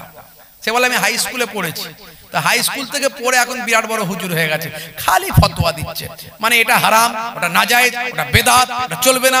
ভাই, হারাম বলতে গেলে মাওলানাদের জিজ্ঞাসা করুন, কোরআনের আয়াত দ্বারা কাতিউস সুবুত বলা হয়, ভাই আমার সবুত দিয়ে আপনাকে কাটতে হবে, প্রমাণ করতে হবে যেটা হারাম, বুঝতে পারছেন? আর না হলে হাদিসের নোস দ্বারা আপনাকে প্রমাণ করতে হবে সহি হাদিস থেকে যে এটা হারাম। যেমন আল্লাহ মদকে হারাম করেছেন, ইন্নামাল খামরু ওয়াল মাইসিরু ওয়াল আনসাবু, আমার আল্লাহ জানিয়ে দিয়েছেন মদ, জুয়া, সুদ এগুলো সব হারাম করেছেন। লটারি আমার আল্লাহ হারাম করেছেন। ইন্নামাল খামরু ওয়াল মাইমা ইন্নামা হারামা আলাইকুমুল মাইতাতা ওয়াদ দামা ওয়া লাহমাল খিনজির, এখানে আল্লাহ শুকরের গোশত খাওয়া হারাম করেছেন, ডাইরেক্ট আয়াত আছে এখানে। কিন্তু তুমি একটা জিনিসকে হারাম বলতে গেলে ডাইরেক্ট আয়াত দিয়ে তোমাকে হারাম প্রমাণিত করতে হবে, বুঝতে পারছেন? ওরা এমনি নিজেদের গায়ের জোরে হারাম বলে দেয়। আচ্ছা, ঈদে মিলাদুন নবী মানে কি? ঈদ মানে হলো খুশি, মিলাদ মানে হলো জন্ম, নবী মানে হলো নবী, নবীর জন্মের খুশি, জোরে বলুন সুবহানাল্লাহ। আচ্ছা, ছেলের জন্ম হলে আপনি মিষ্টি খাওয়াচ্ছেন, বিরাট খুশি, আর নবীর জন্ম হয়েছে খুশি হবে না এমন কেউ আছে? আছে? নবীর জন্মে বলতে খুশি হওয়া যাবে না, আর মৌলবী নিজের ছেলেতে বিরাট খুশি করে সবাইকে মিষ্টি খাওয়াচ্ছে, আছে না নাই? ভাইরা আমার, তরুণ যুবকেরা আমার, শুনে রাখুন, কোরআনের আয়াত দ্বারা প্রমাণ করে দিয়ে যাচ্ছি। এখন অনেক রকমের বক্তা বেরিয়েছে, আমার যদি ইন্টারনেট কাজ করে আমি দু একটা বক্তার বক্তব্য শুনিয়ে দেবো আপনাদেরকে, বুঝতে পারছেন? তো আমার নবী, আমার রাসূল, ভাইরা আমার, তরুণ যুবকেরা আমার, মুরব্বিয়ানেরা আমার, ঠিক আছে, তুমি বরং ভালো, ওর থেকে ভালো মিস্ত্রি, হ্যাঁ, তুমি চুপ করে বসে, ওকে বসতে দিও না, ও আবার গন্ডগোল করে দেবে। তো ভাইরা আমার, যে কথা বলছিলাম, তো আমার নবী, আমার রাসূল এসেছে, খুশি হওয়ার কথা আল্লাহর কোরআন দ্বারা প্রমাণ করে দিয়ে যাচ্ছি। শুনুন, ছোট্ট দুটো আয়াত বলবো, কোরআনের থেকে বড় দলিল কিছু নাই। কোরআনের আয়াতকে কাটতে গেলে অন্য আয়াত দিয়ে কাটতে হবে, মানে তার মানে কি, মানসুখ আয়াতকে নাসেখ আয়াত দিয়ে মানসুখ আয়াতকে কাটতে হবে, বুঝতে পারছেন? কোরআনের অনেক নাসেখ মানসুখ আয়াত আছে। যেমন এক সময় বলা হয়েছিল, যখন তোমরা মদ খাবে, মানে নেশাগ্রস্ত থাকবে, লা তাকরাবুস সালাত ওয়া আনতুম সুকারা, যখন তোমরা নেশাগ্রস্ত থাকবে তখন তোমরা নামাজের ধারে কাছে যাও না। এই আয়াত দ্বারা মদকে কিন্তু হারাম করা হয়নি। ভালো করে বুঝতে হবে, এসব কথা জটিল কথা, এগুলো সাধারণ মানুষের কাছে বললে অতটা নিতে পারবে না বিষয়গুলো, কিন্তু বাধ্য হয়ে বলতে হচ্ছে উদাহরণের জন্য। তোমরা চিয়ানে দৌড়দৌড়ি করছো কেন? বসো না বাবু এক জায়গায়। উফ আল্লাহ, আর তুলতে হবে না, ছাড়ো না ওসব, আর ওর কথা শুনতে, এই মাইক ভালো হয়ে গেছে, ছাড়ো, রাখো, মিস্ত্রি পাল্টে গেছে, মাইক ভালো হয়ে গেছে, চুপ করো, ছাড়ো, আর ডিস্টার্ব করুন, এই করতে করতে সময় চলে যাবে। এর কথাটা শুনতে দাও মানুষকে, একটু কথাটা শুনতে দাও, চুপ করো, সব বসো, চুপ করো। ভাইরা আমার, তাহলে যেটা বলছিলাম যে অনেক আয়াত আছে, বড় বড় মুফাসসিররা বলেছেন, কেউ বলেছেন 21টা, কেউ বলেছেন 31টা, কেউ বলেছেন 200টা, কেউ তার থেকে বেশি বলেছেন যে কোরআনের আয়াত মানসুখ হয়েছে। মানসুখ মানে কি? মানে আমরা পড়বো, মুখস্থ করব, আমরা জানবো, বুঝবো, কিন্তু ওই আয়াতের আমল করব না। পরের আয়াত দিয়ে ওই আয়াতকে ক্যান্সেল করা হয়েছে। কারণ কোরআন মাজিদ এগুলো সাধারণ লোক বুঝবে না। কোরআন মাজিদ 23 বছর ধরে নাজিল হয়েছে, 1 বছর 2 বছর নয়, অবস্থার পরিপ্রেক্ষিতে একটু একটু একটু একটু করে, বুঝতে পারছেন? তখন যে অবস্থা ছিল, প্রচুর মানুষ মদ খেত, প্রচুর মানুষ মদ খেত, সব মাতাল, মক্কার মানুষ, মক্কার মানুষ ফম মাতাল, বুঝতে পারছেন, প্রচুর মানুষ মদ খেত। আল্লাহ তখন একটু একটু করে আয়াত নাজিল করলেন, মদিনার মানুষ তাদের হেদায়েতের জন্য একটু একটু করে আয়াত নাজিল করলেন যে যখন তোমরা নামাজে যাচ্ছ, নামাজের আয়াত এসে গেছে, বুঝতে পারছেন, নামাজে যাচ্ছ তো নামাজে যখন যাবে নেশাগ্রস্ত অবস্থায় নামাজে যেও না, নামাজের ধারে কাছে যেও না। তার মানে এই আয়াত দ্বারা নেশা হারাম কিন্তু হলো নি, মানে নেশাকে নিষেধ করা হলো, নামাজে যখন যাবে তখন নেশা করবে না। পরে আল্লাহ খামার মদ সম্পর্কে আয়াত নাজিল করে একেবারে নেশাকে হারাম করে দিলেন। ইন্নামাল খামরু ওয়াল মাইসিরু ওয়াল আনসাবু ওয়াল আজলামু, আমার আল্লাহ পরপর লাইন এবার বলতে শুরু করে দিলেন যে এই সব এগুলো হারাম, সব হারাম এগুলো, বুঝতে পারছেন। তো এইরকম একটা আয়াতকে অন্য আয়াত দ্বারা মানসুখ করা হয়েছে। আমরা নেবো, পড়বো, বুঝবো, কিন্তু আমল করব না। তো কেউ বলেছেন 21টা, কেউ বলেছেন 31টা, 32টা, কেউ বলেছেন 200টা, কেউ তার থেকে বেশি বলেছেন। এরকম আয়াত আছে, মুফাসসিরিনরা তাদের মতো করে বলেছেন, বুঝতে পারছেন। ভাইরা আমার, তরুণ যুবকেরা, হে আমার বন্ধুরা, শুনে রেখে দিন বাবা, জেনে রেখে দেন, কোরআন মাজিদের দুটি ছোট্ট আয়াত বলছি বাবা। এই আয়াত দ্বারা প্রমাণ হয় নবীর আগমনে খুশি করার কথা আল্লাহ নির্দেশ করতেন। ভাইরা আমার, সূরার নাম সূরা ইউনূস, আয়াত নাম্বার হলো 58। এই 58 নাম্বার আয়াতে আমার আল্লাহ বলছেন, হে আমার পয়গম্বর, হে আমার হাবিব, আপনি বলে দিন, কুল বিফাদলিল্লাহি ওয়া বিরহমাতিহি, কুল বিফাদলিল্লাহি ওয়া বিরহমাতিহি ফাবিযালিকা ফালিয়াফরাহু। হে আমার হাবিব, আপনি ওদের বলে দিন, উম্মতে মুহাম্মাদীকে বলে দিন, সমস্ত মানুষদের বলে দিন, তারা যেন আল্লাহর অনুগ্রহ এবং আল্লাহর রহমত পেয়ে তারা যেন সব খুশি হয়ে যায়। একটা হচ্ছে অনুগ্রহ, আল্লাহর ফজল, আর একটা হলো রাহমাত, রাহমাত, আল্লাহর রহমত পেয়ে যেন খুশি হয়ে যায়। তাহলে রহমত পেয়ে খুশি হওয়ার নির্দেশ দিলেন কে? আল্লাহ, বুঝতে পারছেন। আল্লাহ রহমত পেয়ে খুশি হতে বললেন। এবারে চলে আসুন আমার নবী রহমত কিনা, একটু ছোট্ট করে বলে দিন, বেশি ডিটেলসে যাব না, সময় অনেক বেড়ে যাবে। হে তরুণ যুবকেরা, হে আমার বন্ধুরা, কোরআন মাজিদে আরেকটা সূরা আছে, 114টা সূরার মধ্যে একটা সূরার নাম হলো সূরা আম্বিয়া। সূরা আম্বিয়ার 107 নাম্বার আয়াত। এই 107 নাম্বার আয়াতে আমার আল্লাহ বলছেন, হে দুনিয়ার মানুষ শুনে রেখে দাও, ওয়া মা আরসালনাকা ইল্লা রাহমাতাল লিল আলামিন। হে আমার হাবিব, আপনাকে কুল কায়নাতের জন্য, तमाम কুল কায়নাতের জন্য রহমত করে আমি আল্লাহ প্রেরণ করেছি। ওই আয়াত দ্বারা প্রমাণ হলো রহমত পেয়ে খুশি হও, আর এই আয়াত দ্বারা প্রমাণ হলো আমার নবীকে স্বয়ং আল্লাহ রহমত করে পাঠিয়েছেন। তাহলে নবী এসেছেন, খুশি হওয়ার নির্দেশ আল্লাহর। খুশি হওয়ার নির্দেশ কার? আল্লাহর। তাহলে এমন একটা আয়াত দাও যে নবী এসেছেন, খুশি হওয়া যাবে না, তাহলে আর আমরা খুশি হব না। কথা ঠিক না ভুল? দেখাও দেখি, চুল উঠে যাবে, পারবে না খুঁজে। আর নবীর জন্মের আলোচনা কোরআন মাজিদে অনেক আছে। বলছে মিলাদুন নবী পেলে কোথায়? কিছু মানুষ বলছে মিলাদুন নবী কে করেছে, কোথায় আলোচনা হয়েছে? আরে কোরআনে আলোচনা হয়েছে। 5000 বছর আগে ইব্রাহিম নবী আমাদের নবীর আগমনের কথা, আমাদের নবীর আগমনের জন্য আল্লাহর কাছে দোয়া চেয়েছেন, রব্বানা ওয়াবআস ফীহিম রাসূলাম মিনহুম ইয়াতলু আলাইহিম আয়াতিকা ওয়া ইউআল্লিমুহুমুল কিতাবা ওয়াল হিকমা ওয়া ইউযাক্কিহিম। আমাদের নবী দোয়া চেয়েছেন, সূরা বাকারার মধ্যে পাবেন, বুঝতে পারছেন।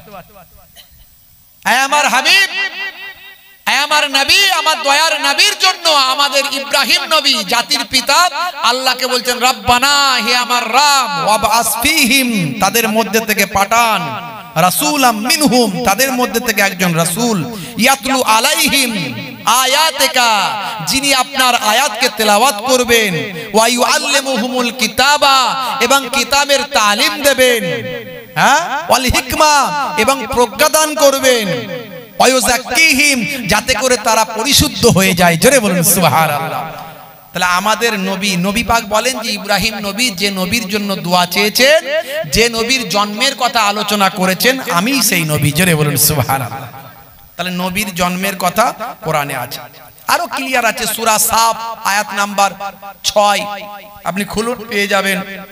ঈসা রুহুল্লাহ আজ থেকে 2000 বছর আগে তার জাতির কাছে বলেছিলেন ওয়া মুবাশশিরাম বিরাসূলিন, একজন রাসূলের সুসংবাদ দিয়েছেন। জোরে বলুন সুবহানাল্লাহ।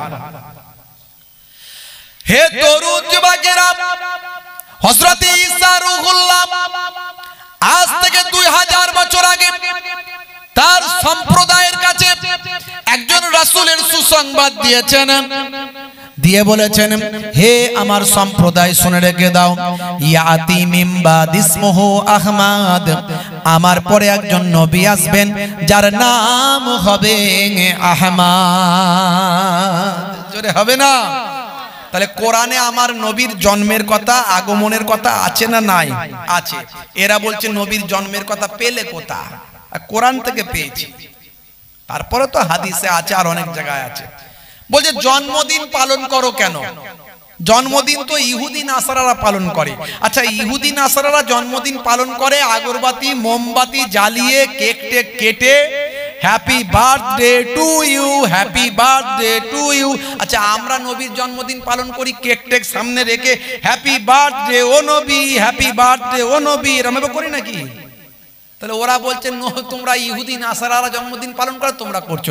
আরে পাগল, আমরা যে জন্মদিনটা পালন করি সেটা আমার নবী স্বয়ং নিজের জন্মদিন নিজে পালন করেছিলেন। জোরে হবে না?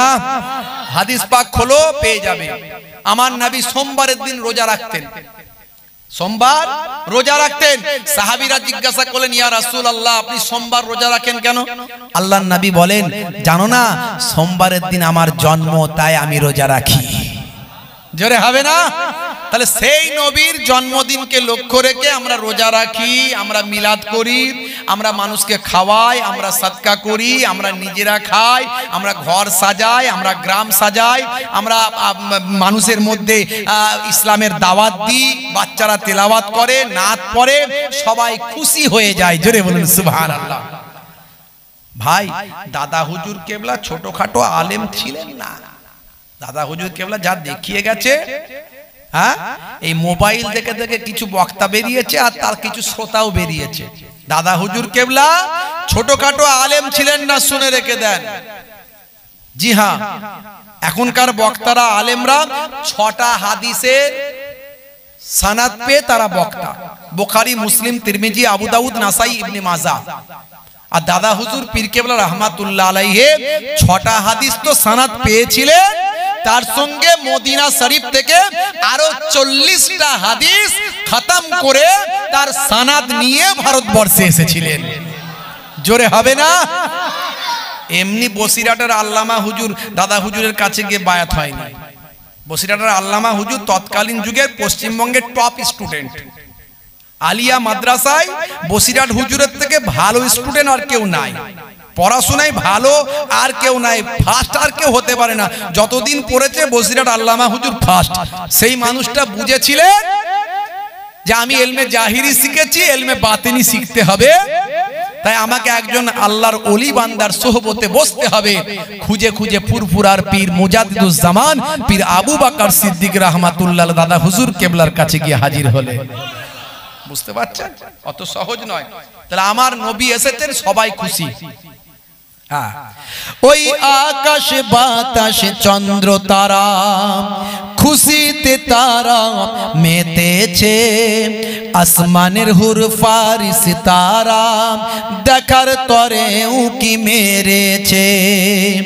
দাদা মুত্তালিব খুশি হয়ে, দাদা মুত্তালিব খুশি হয়ে মক্কাবাসীর দাওয়াত করেছে। 12ই রবিউল আউয়ালে রহমত ওয়ালা নবী এলো রে, সাফাআতের তাজ পরে জামিনে বরকত ওয়ালা নবী এলো রে। এলো রে ভাই এলো রে, এলো রে ভাই এলো রে, কাউসার কাউসার ওয়ালা নবী এলো রে। জোরে হবে না? আরে জোরে হবে না?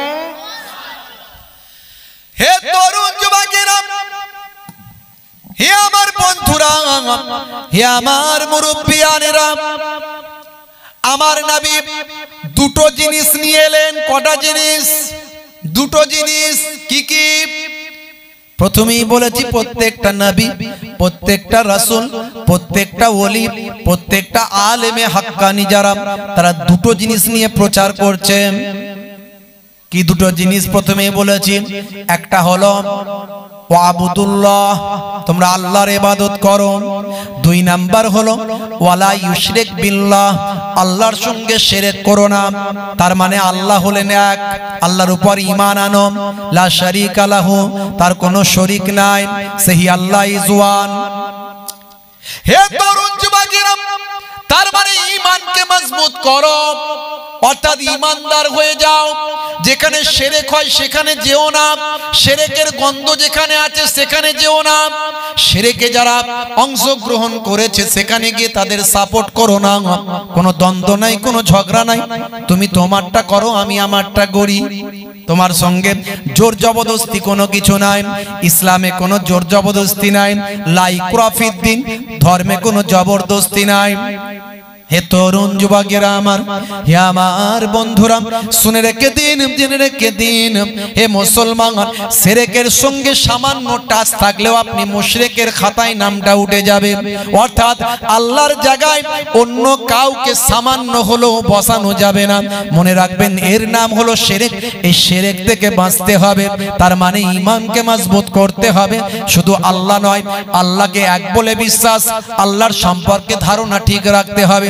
তিনি কাকেও জন্ম দেননি, কেউ তাকে জন্ম দেয়নি। এগুলো আমি আগেও বলেছি, ইন্টারনেটে আছে। এসব কথা বেশি আবার ডিসকাস করতে গেলে সময় যাবে।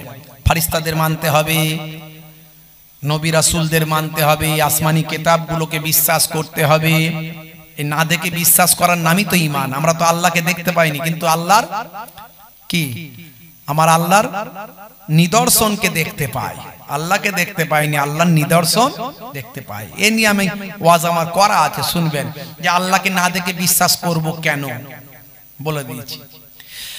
বন্ধুরা আমার, তরুণ যুবকেরা আমার, তাহলে একদিকে ঈমানের দাওয়াত দিলেন, ঈমানের দাওয়াতের পরে আর একদিকে হলো আমলের দাওয়াত। ঈমান হলো আপনার আমার রোল নাম্বার। আমি বলি মোবাইলের সিম কার্ড। সিম কার্ড ছাড়া যেমন মোবাইলের কোনো মূল্য নাই, মোবাইলে যত অ্যাপ ডাউনলোড করেন না কেন কাজ হবে না। হোয়াটসঅ্যাপ খুলবেন, সেখানে ফোন নাম্বার লাগবে। ভাই আমার ইমেল খুলবেন, ফোন নাম্বার লাগবে। ফেসবুক খুলবেন, ফোন নাম্বার লাগবে। হে তরুণ যুবকেরা, হে আমার বন্ধুরা, সিম কার্ড ছাড়া মোবাইলের যেমন কোনো মূল্য নাই, ঈমান ছাড়া আপনার আমার এই 3.5 হাত অ্যান্ড্রয়েড বডিটারও কোনো দাম নাই। ঈমান হলো সিম কার্ড। এই সিম কার্ডটাকে বডিতে লাগান, এরপর মোবাইলে যেমন বিভিন্ন অ্যাপ ডাউনলোড করেন, তেমন এখানেও কিছু অ্যাপ ডাউনলোড করে নেন। ওখানে যেমন WhatsApp, Facebook, email, Gmail download করেন, এখানে তেমন নামাজ, রোজা, হজ, যাকাত, কালেমা, জিকির, ফিকিরের অ্যাপগুলো ডাউনলোড করেন। ওখানে যেমন হোয়াটসঅ্যাপ, ফেসবুকের মধ্যে দিয়ে বন্ধুর সঙ্গে বন্ধুর যোগাযোগ হয়, এখানে তেমন নামাজ, রোজা ইত্যাদি ইত্যাদি দিয়ে আল্লাহর সঙ্গে বান্দার যোগাযোগ হয়। তাহলে আগে সিম কার্ডটা লাগাতে হবে। সিম কার্ড হলো ঈমান, তারপর আমল। দুটো জিনিসের প্রচার, একটা হলো ঈমান, 2 নাম্বার আমল। হে জওয়ান যুবকেরা, বন্ধুরা আমার, তুল শুনে রেখে দিন, জেনে রেখে দিন। হে আমার মুরব্বিয়ানেরা শুনুন, তাহলে সবচেয়ে আগে ঈমান। এই ঈমানের জায়গায় গন্ডগোল যেন না হয়, ঈমানটাকে মজবুত করতে হবে। কেমন মজবুত করতে হবে শোনেন। আল্লাহর সঙ্গে শিরক করতে গিয়ে যদি শিরক না করে যদি আপনার মৃত্যু হয়, ভাই আমার, যে মারা যাওয়াটাও আপনার কাছে ভালো, কিন্তু শিরকটা আপনার কাছে ভালো নয়। এমন ঈমানের শক্তি আপনাকে অর্জন করতে হবে। নবীর মহাব্বত, রাসূলের ভালোবাসা, সাহাবায়ে কেরামরা নবীর জন্য জীবন দিয়েছেন। ভালোবাসা সামান্য কমাননি, ভালোবাসা সামান্য না কমিয়ে নবীর জন্য জীবন দেওয়াটাকে তারা শ্রেষ্ঠ মনে করেছে। এটা হলো ঈমান। হে তরুণ যুবকেরা, হে আমার বন্ধুরা, মুরব্বিয়ানেরা, ভাগ্যে ভালো মন্দ যা কিছু হয় আল্লাহর কাছ থেকে হয়। ঝড় হলো, তুফান হলো, উড়ে গেল, পুড়ে গেল, নষ্ট হলো, কোনটি আপনি আল্লাহর উপর নারাজ হবেন না, কারণ আপনি জানেন না ভাগ্যে আপনার ভালো মন্দ যা কিছু হয় আল্লাহর কাছ থেকে হয়। এটা হলো ঈমান। কোরআন মাজিদেও বলা হয়েছে, যেটা তোমরা ভালো মনে করো বান্দা সেটা তোমার জন্য খারাপ হতে পারে, আবার যেটা তোমার খারাপ মনে করো সেটা তোমার জন্য ভালো হতে পারে। তাহলে ভাগ্যে ভালো মন্দ যা কিছু হয় সব আল্লাহর কাছ থেকে হয়। হে তরুণ যুবকেরা, হে আমার বন্ধুরা, তাহলে ঈমানের ব্যাপারে একেবারে কঠোর থাকতে হবে, কোনোভাবেই যেন আমাদের ঈমান নড়বড়ে না হয়। তারপরে এলো আমল। আমলগুলোর মধ্যে সবচেয়ে বড় আমল, সবচেয়ে বড় ইবাদত হলো, ভাই আমার সবচেয়ে বড় ইবাদত হলো as-সালাত। সবচেয়ে বড় ইবাদত কি? সালাত। আফজালুল ইবাদাতে ইবাদাতুস সালাত। ওয়াকিমুস সালাত ওয়া আতুজ যাকাত ওয়া আরকাউ মা'আর রাকিন। ইন্নাস সালাতা তানহা আনিল ফাহশাই ওয়াল মুনকার।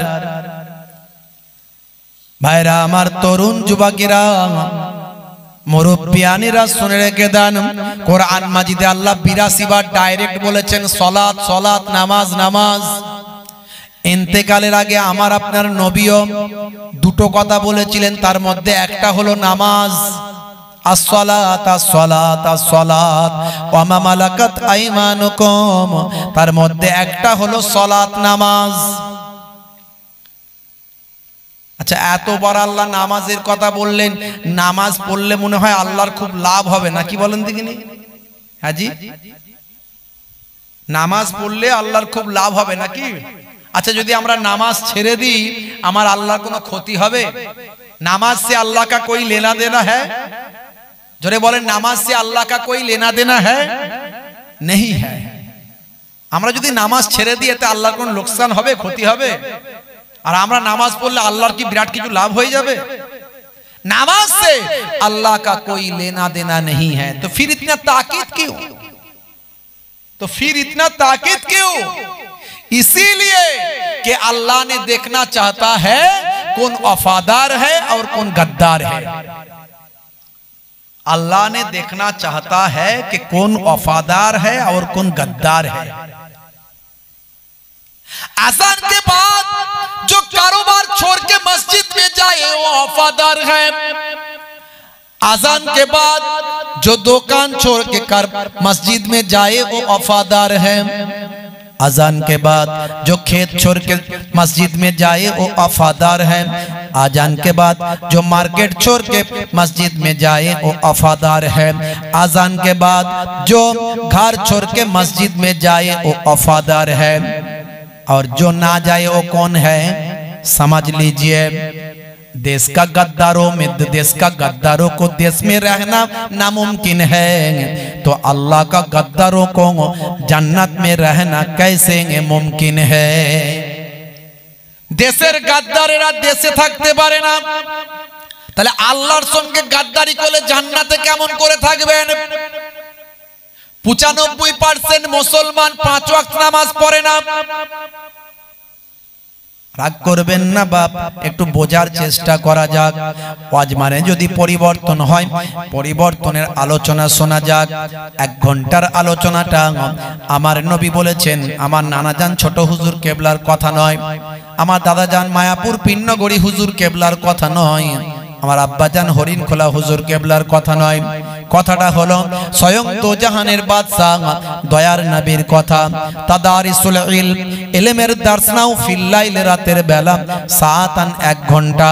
1 ঘন্টা যদি ওয়াজের মতো ওয়াজ শোনো, 1 ঘন্টা যদি তালিমের মতো তালিম নাও, খায়রুম মিন আহিয়াইহা, সারা জীবন নফল ইবাদতের থেকে সেটা ভালো। হে তরুণ যুবকেরা, হে আমার বন্ধুরা, হে আমার মুরব্বিয়ানেরা, সেই নামাজের সময়গুলো নামাজ ছেড়ে দেবেন না। নামাজের ওয়াক্ত আসলে নামাজ ছাড়বেন না। দিনে রাতে 24 ঘন্টা, 24 ঘন্টায় 23 ঘন্টা অন্য কাজ করুন, যা খুশি করুন, খান দান ঘুমান কাজ করুন, কিন্তু একটা ঘন্টা 12 মিনিট করে সময় দিলেন। দাদাজান পিন্নাগড়ি হুজুর পীর কেবলা বলতেন 12 মিনিট করে সময় দিলেন এক ওয়াক্তের নামাজ হয়ে যায়। 12 মিনিট করে সময় দিলেন 5 12 60 5 ওয়াক্তের নামাজ হয়। এই 5 ওয়াক্ত নামাজ পড়তে 1 ঘন্টা সময় লাগে। 1 ঘন্টা যদি নামাজে দেন, আমার আল্লাহ এই 1 ঘন্টার ওসিলায় আপনার 23 ঘন্টা সাকসেসফুল করে দেবেন। আল্লাহ নিজেই বলছেন, 5 বার মুয়াজ্জিনকে দিয়ে বলাচ্ছেন, মুয়াজ্জিন বলো নামাজে এলে আমি আল্লাহ তাকে সাকসেসফুল করব। আমাদের কানে বারবার বলা হচ্ছে, কিন্তু আমরা বুঝতে পারছি না, অনেকে মানে জানি না, বা অনেককে জানানো হয় না। কি বলা হচ্ছে? মুয়াজ্জিন বলছেন হাইয়া আলাস সালাহ,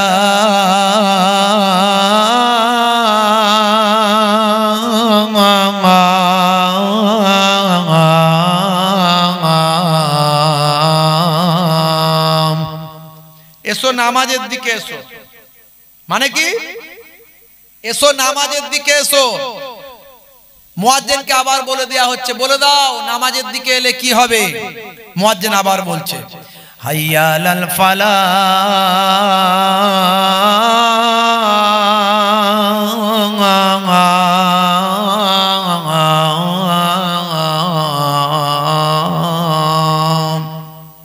নামাজের দিকে এলে আমি আল্লাহ তোমাদের কামিয়াবি দান করে দেব। জোরে হবে না? মুসলমানের ছেলে নামাজের টাইম হলে মসজিদ তলা থেকে যেই মুয়াজ্জিন আজান দেয় হাইয়া আলাস সালাহ, তাড়াতাড়ি মুসলমানের ছেলে বলছে পল্টু বাঁশতলাতে পালা, পল্টু মাচাতে পালা, চায়ের দোকানে পালা। কেন? বলছে ইমাম সাহেবের জ্বালা। কি রে ভাই? বলেন না আজান দিয়ে বেরিয়ে যদি দেখতে পায় তাহলে বলবে পল্টু নামাজ পড়বি আয়। তা তাড়াতাড়ি দেখতে যাতে না পায় মাচাতে পালায়, বাঁশ বাগানের ঝাড়ে যায়, ফ্রি ফায়ার আর পাবজি চালায়। আছে না নাই? এদিককার ছেলেরা খেলে না, ওসব খেলে। এদিককার ছেলে উড়ি বাপ রে বাপ কি গুলি চালাচ্ছে, হ্যাঁ কি গুলি চালাচ্ছে, ঢিডি ঢিডি ঢিডি শুধু চালিয়ে যাচ্ছে। রাতের বেলা জলসায় যাচ্ছি, বাঁশ বাগানের ঝাড় থেকে আলো জ্বলছে, 10 12টা 15টা আলো জ্বলছে। তখন জিজ্ঞাসা করছে কি বলো দেখিনি? ড্রাইভার সাহেব বলছে হুজুর ভাইজান ও সব মোবাইল, ওগুলো মোবাইলের আলো। সে কি বাঁশ বাগানের ঝাড়ে মোবাইল কেন? বলছে ওই লোকজনের জ্বালাই, ওখানে সবসময় খেলে, হয়তো লোকে বলে ঢিটি টিক টিক টিক টিক করে। কেন খেলছিস করছিস? ওরা সব থেকে ছেড়ে দিয়ে নিরিবিলি জায়গায় চলে এসছে, নিরিবিলিতে বসে বসে গুলি চালাচ্ছে, ডিস্টার্ব না কেউ করে গুলি চালাতে। বুঝতে পারছেন ভাইরা আমার? এর আগেও বলেছিলাম এই সমস্ত অনলাইন গেম, এই মোবাইল খুললে দেখবেন কত রকমের এখন গেমের অ্যাড, শুধু অ্যাড। বলছে বিরাট ইনকাম। কে কে বলছে? হ্যাঁ, শাহরুখ খান বলছে এই গেম লোড করো, সলমান খান বলছে এই গেম লোড করো। হাই কোথায় সচিন টেন্ডুলকার, সে একজন বিখ্যাত ক্রিকেটার, সেও বলছে এই গেম লোড করো। তারপরে এই অনন্ত আম্বানির বিয়ে হলো, ভাই আমার মুকেশ আম্বানির ছেলে, এখন মুকেশ আম্বানি নিজেও বলছে আমার বিয়ের খুশিতে এই গেমটা লোড করো। তার মা বলছে আমার ছেলের বিয়ের খুশিতে এই গেমটা লোড করো। মুকেশ আম্বানি বলছে আমার ছেলের বিয়েতে এই গেমটা লোড করো। এত টাকা ইনকাম পাবে। বুঝতে পারছেন? আপনি একটা সামান্য কিছু মোবাইলে অ্যাপ আপনি রেখেছেন, সেখানে বিভিন্ন রকমের এই দেখুন কত রকমের গেমের নামগুলো যদি বলি আমার মোবাইলে চলে এসছে, মানে অ্যাড চলে এসছে। শুধু আমার অ্যাপ আছে তো, সেই অ্যাপেতে অ্যাড চলে এসছে। Diwali card party, buy UC win iPhone, win 1 crore daily. হ্যাঁ, তারপরে রমি ও ওলা, তারপরে আপনার আছে উইনজো লুডু, তারপরে আপনার পকের সার্কেল নাকি লেখা আছে, জুপি লুডু, রুমি সার্কেল, রুস 50 ফ্রি, জঙ্গলি রুমি। কত রকমের যে গেমের নাম, খালি বলছে এইটা খেলো এত লাভ। আর ছেলেরা খেলে একদম মাথা খারাপ, বুঝতে পারছেন? পড়াশোনা ছেড়ে দিয়েছে, কারবার ছেড়ে দিয়েছে, চাকরি ছেড়ে দিয়েছে, পিতামাতার অবাধ্য, শিক্ষা থেকে বঞ্চিত।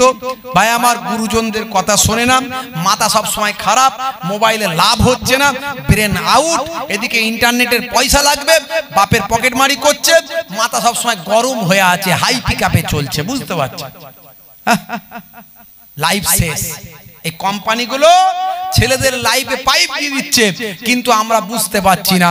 হে যুবক, তুমি এই গেমগুলো লোড করা বন্ধ করো, ডিলিট করো। এর আগেও বলেছিলাম হারাম, আজও বলে যাচ্ছি হারাম তো বটেই।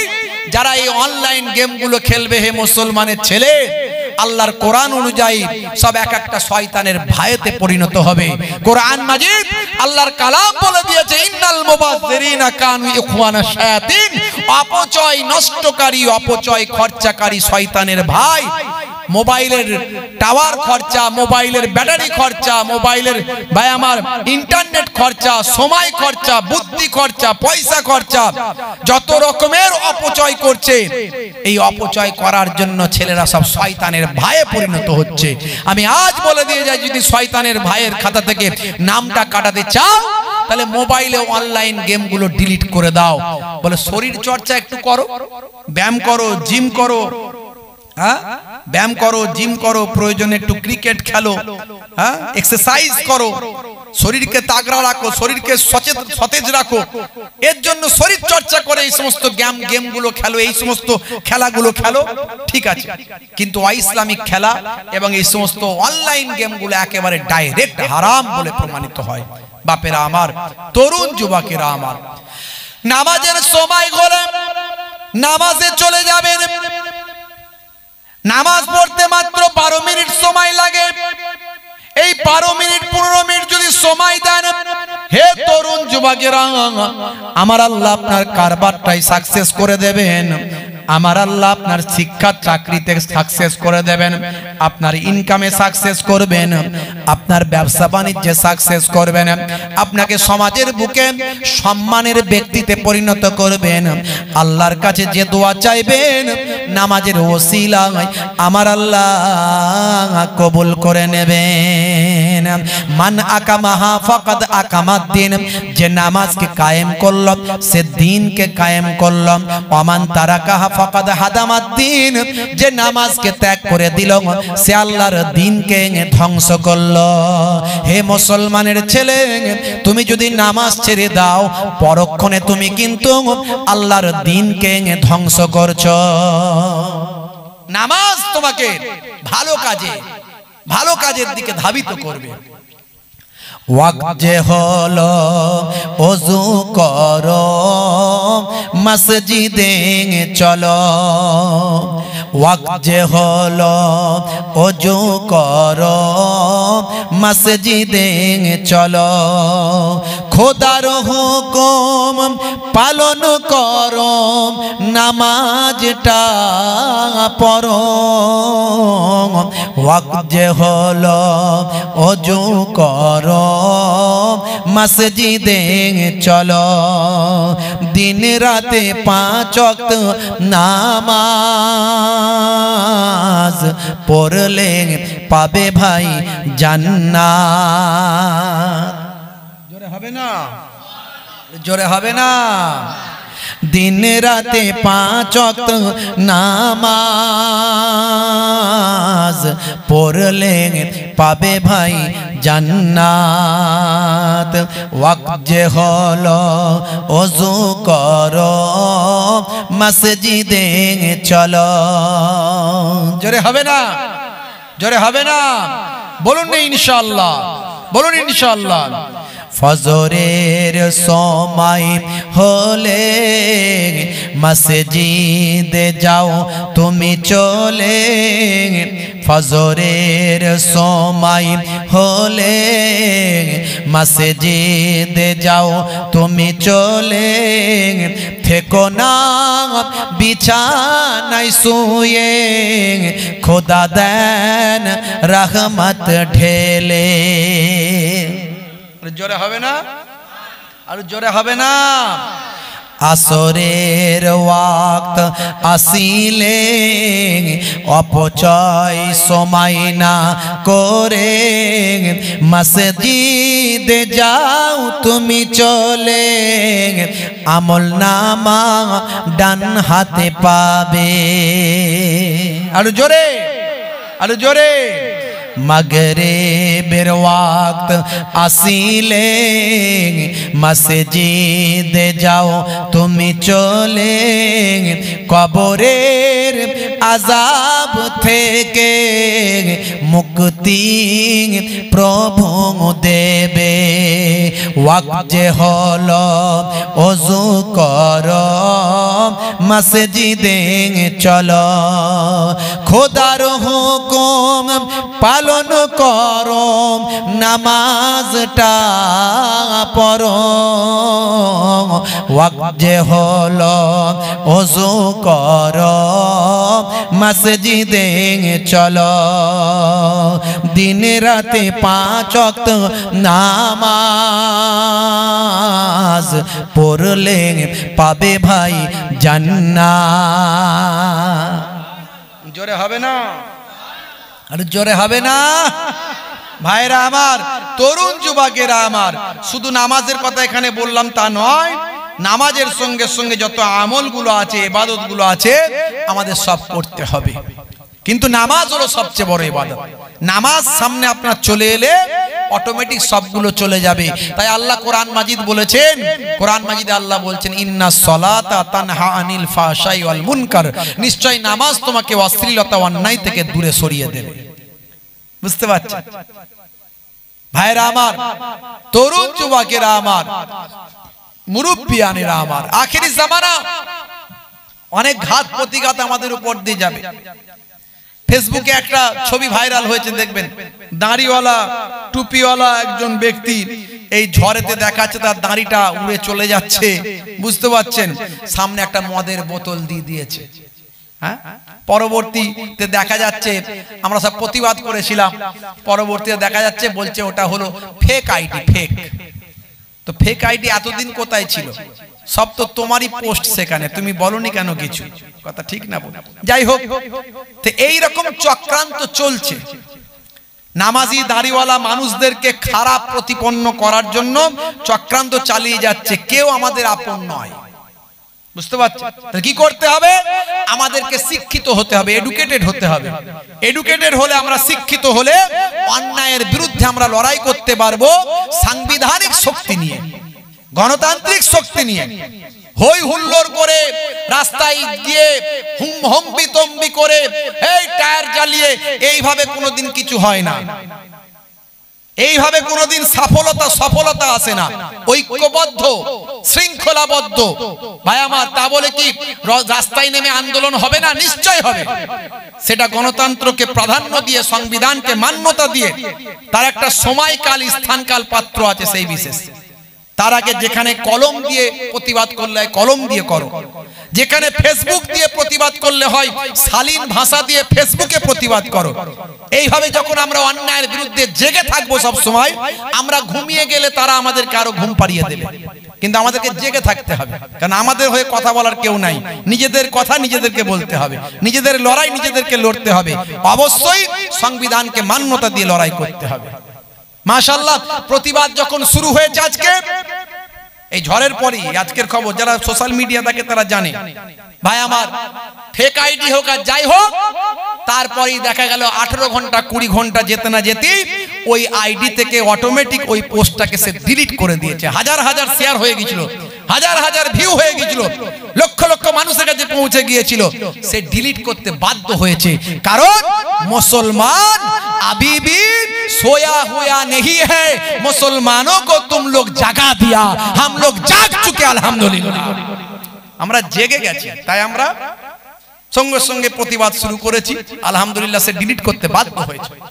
প্রয়োজনে আইনের দ্বারস্থ হতে হবে, শৃঙ্খলাবদ্ধ। যা কিছু প্রতিবাদ হবে শৃঙ্খলাবদ্ধ। আমার নবী প্রতিবাদ শিখিয়ে দিয়েছেন 1450 বছর আগে। আমার নবী বলছেন, যদি ক্ষমতা থাকে হাত দিয়ে প্রতিরোধ করো, ক্ষমতা থাকলে হাত দিয়ে প্রতিরোধ করো, হই হুট্টগোল করে নয়, হই হাই করে নয়। ক্ষমতার মধ্যে থাকলে এই অন্যায়টা করবি না, ধরে নেন। যদি ধরতে না পারেন, ধরতে গেলে সমস্যা আছে, অনেক রকম অসুবিধা হতে পারে, তখন মুখ দিয়ে প্রতিবাদ করুন। প্রশাসনিক দপ্তরে গিয়ে সেখানে জানান, বিভিন্ন ভাই আমার দায়িত্বশীল ব্যক্তিদেরকে জানান, যারা সমাজের ভাই আমার মাথা লোক, তাদের কাছে জানান। হ্যাঁ, মুখ দিয়ে প্রতিবাদ।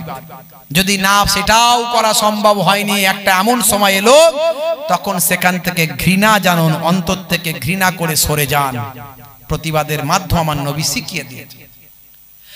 হে তরুণ যুবকেরা, হে আমার বন্ধুরা, শুনে রেখে দিন বাবা, জেনে রেখে দেন হে মুসলমান। তাহলে আমি আপনাদের মাঝখানে যেটা বলছিলাম সেটা হলো নামাজটা কায়েম করুন, এই নামাজটা প্রতিষ্ঠা করুন। দেখবেন আপনার মধ্যে শালীনতা আসবে, ভদ্রতা আসবে, নম্রতা আসবে, বিনয় আসবে, আপনার আখলাক চরিত্র উন্নত হবে, আপনার মধ্যে মানবিকতা মনুষ্যত্ব বোধ আসবে, অন্যায় থেকে আপনি সরে যাবেন। ভাইরা আমার, তরুণ যুবকেরা, মুরব্বিয়ানেরা, দেখবেন আপনি কোন নামাজি দাড়িওয়ালা মানুষ মদের দোকানে কোনোদিন লাইন দিতে দেখবেন না। 5 ওয়াক্ত নামাজ পড়ে দাঁড়িয়ে আছে, সুফি দরবেশ মানুষ, সন্ধ্যার পরে রোজিপুর মার্কেটে শপের সামনে অনেকে লাইন দিয়ে মদ কিনে। কোন নামাজি দাঁড়িওয়ালা লোককে কোনোদিন দেখেছেন? দেখেননি। কেউ সাজিয়ে চক্রান্ত করে পাঠাতে পারে, এখন সব সাজানো জিনিস হচ্ছে, বুঝতে পারছেন? হ্যাঁ, এই যে ফেক আইডি, ওই ফেক সাজিয়ে দিচ্ছে একটাকে, দেখা গেল সেটা মুসলমানই নয়, সে নামাজই পড়ে না, তাকে দাঁড়িওয়ালা টুপিওয়ালা সাজিয়ে একটা করে দিল। এগুলো করছে।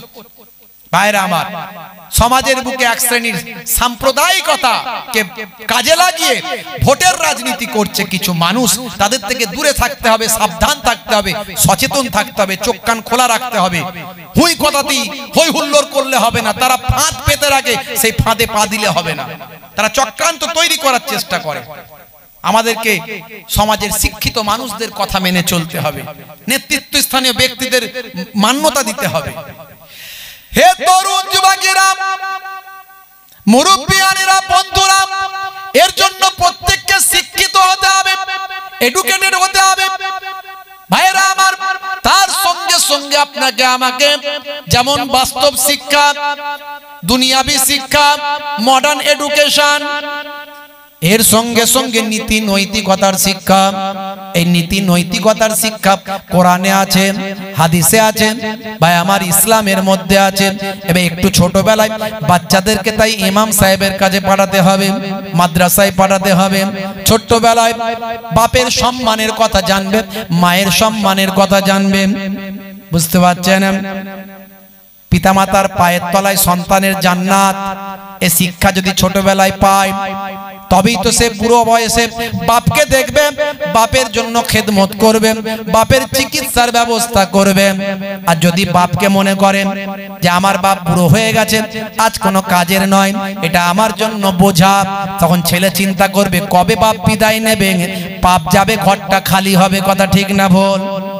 আজ যদি ছোটবেলায় এই এডুকেশনটাকে দেওয়া হয়, পিতামাতার পায়ের তলায় সন্তানের জান্নাত, এই জ্ঞানটা যদি সন্তানের থাকে, বাপ যতক্ষণ বেঁচে আছে মাথার ছাতা মনে করে বাপের সুস্থতা আর চেষ্টা করবে। দিনকাল পাল্টে গেছে, এসব ওয়াজ করলে বলে হুজুর কি ওয়াজ করছেন, বুঝতে পারছেন?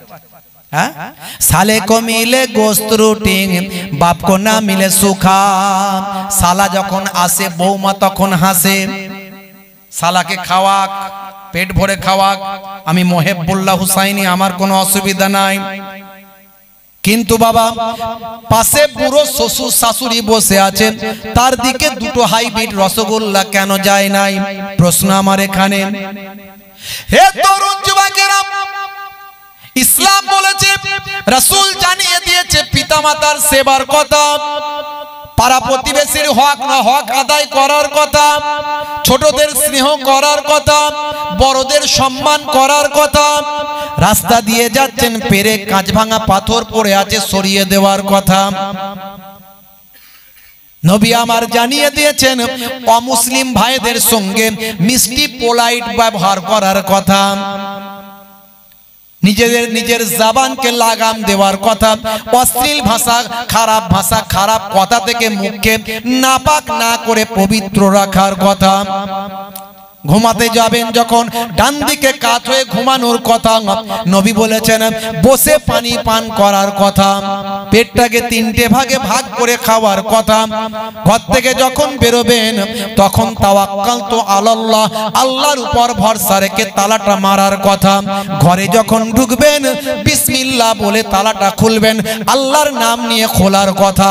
হে তরুণ যুবকেরা, রাস্তায় কোনো মুসলমান ভাইকে যদি দেখতে পান, চেনেন বা নাই চেনেন, আসসালামু কাবলাল কালাম, কথা বলার আগে সালাম দেওয়ার কথা। সবের মধ্যে বাস্তবতা আছে, সায়েন্স আছে, বিজ্ঞান আছে, আধুনিকতা আছে, মডার্নিজম আছে।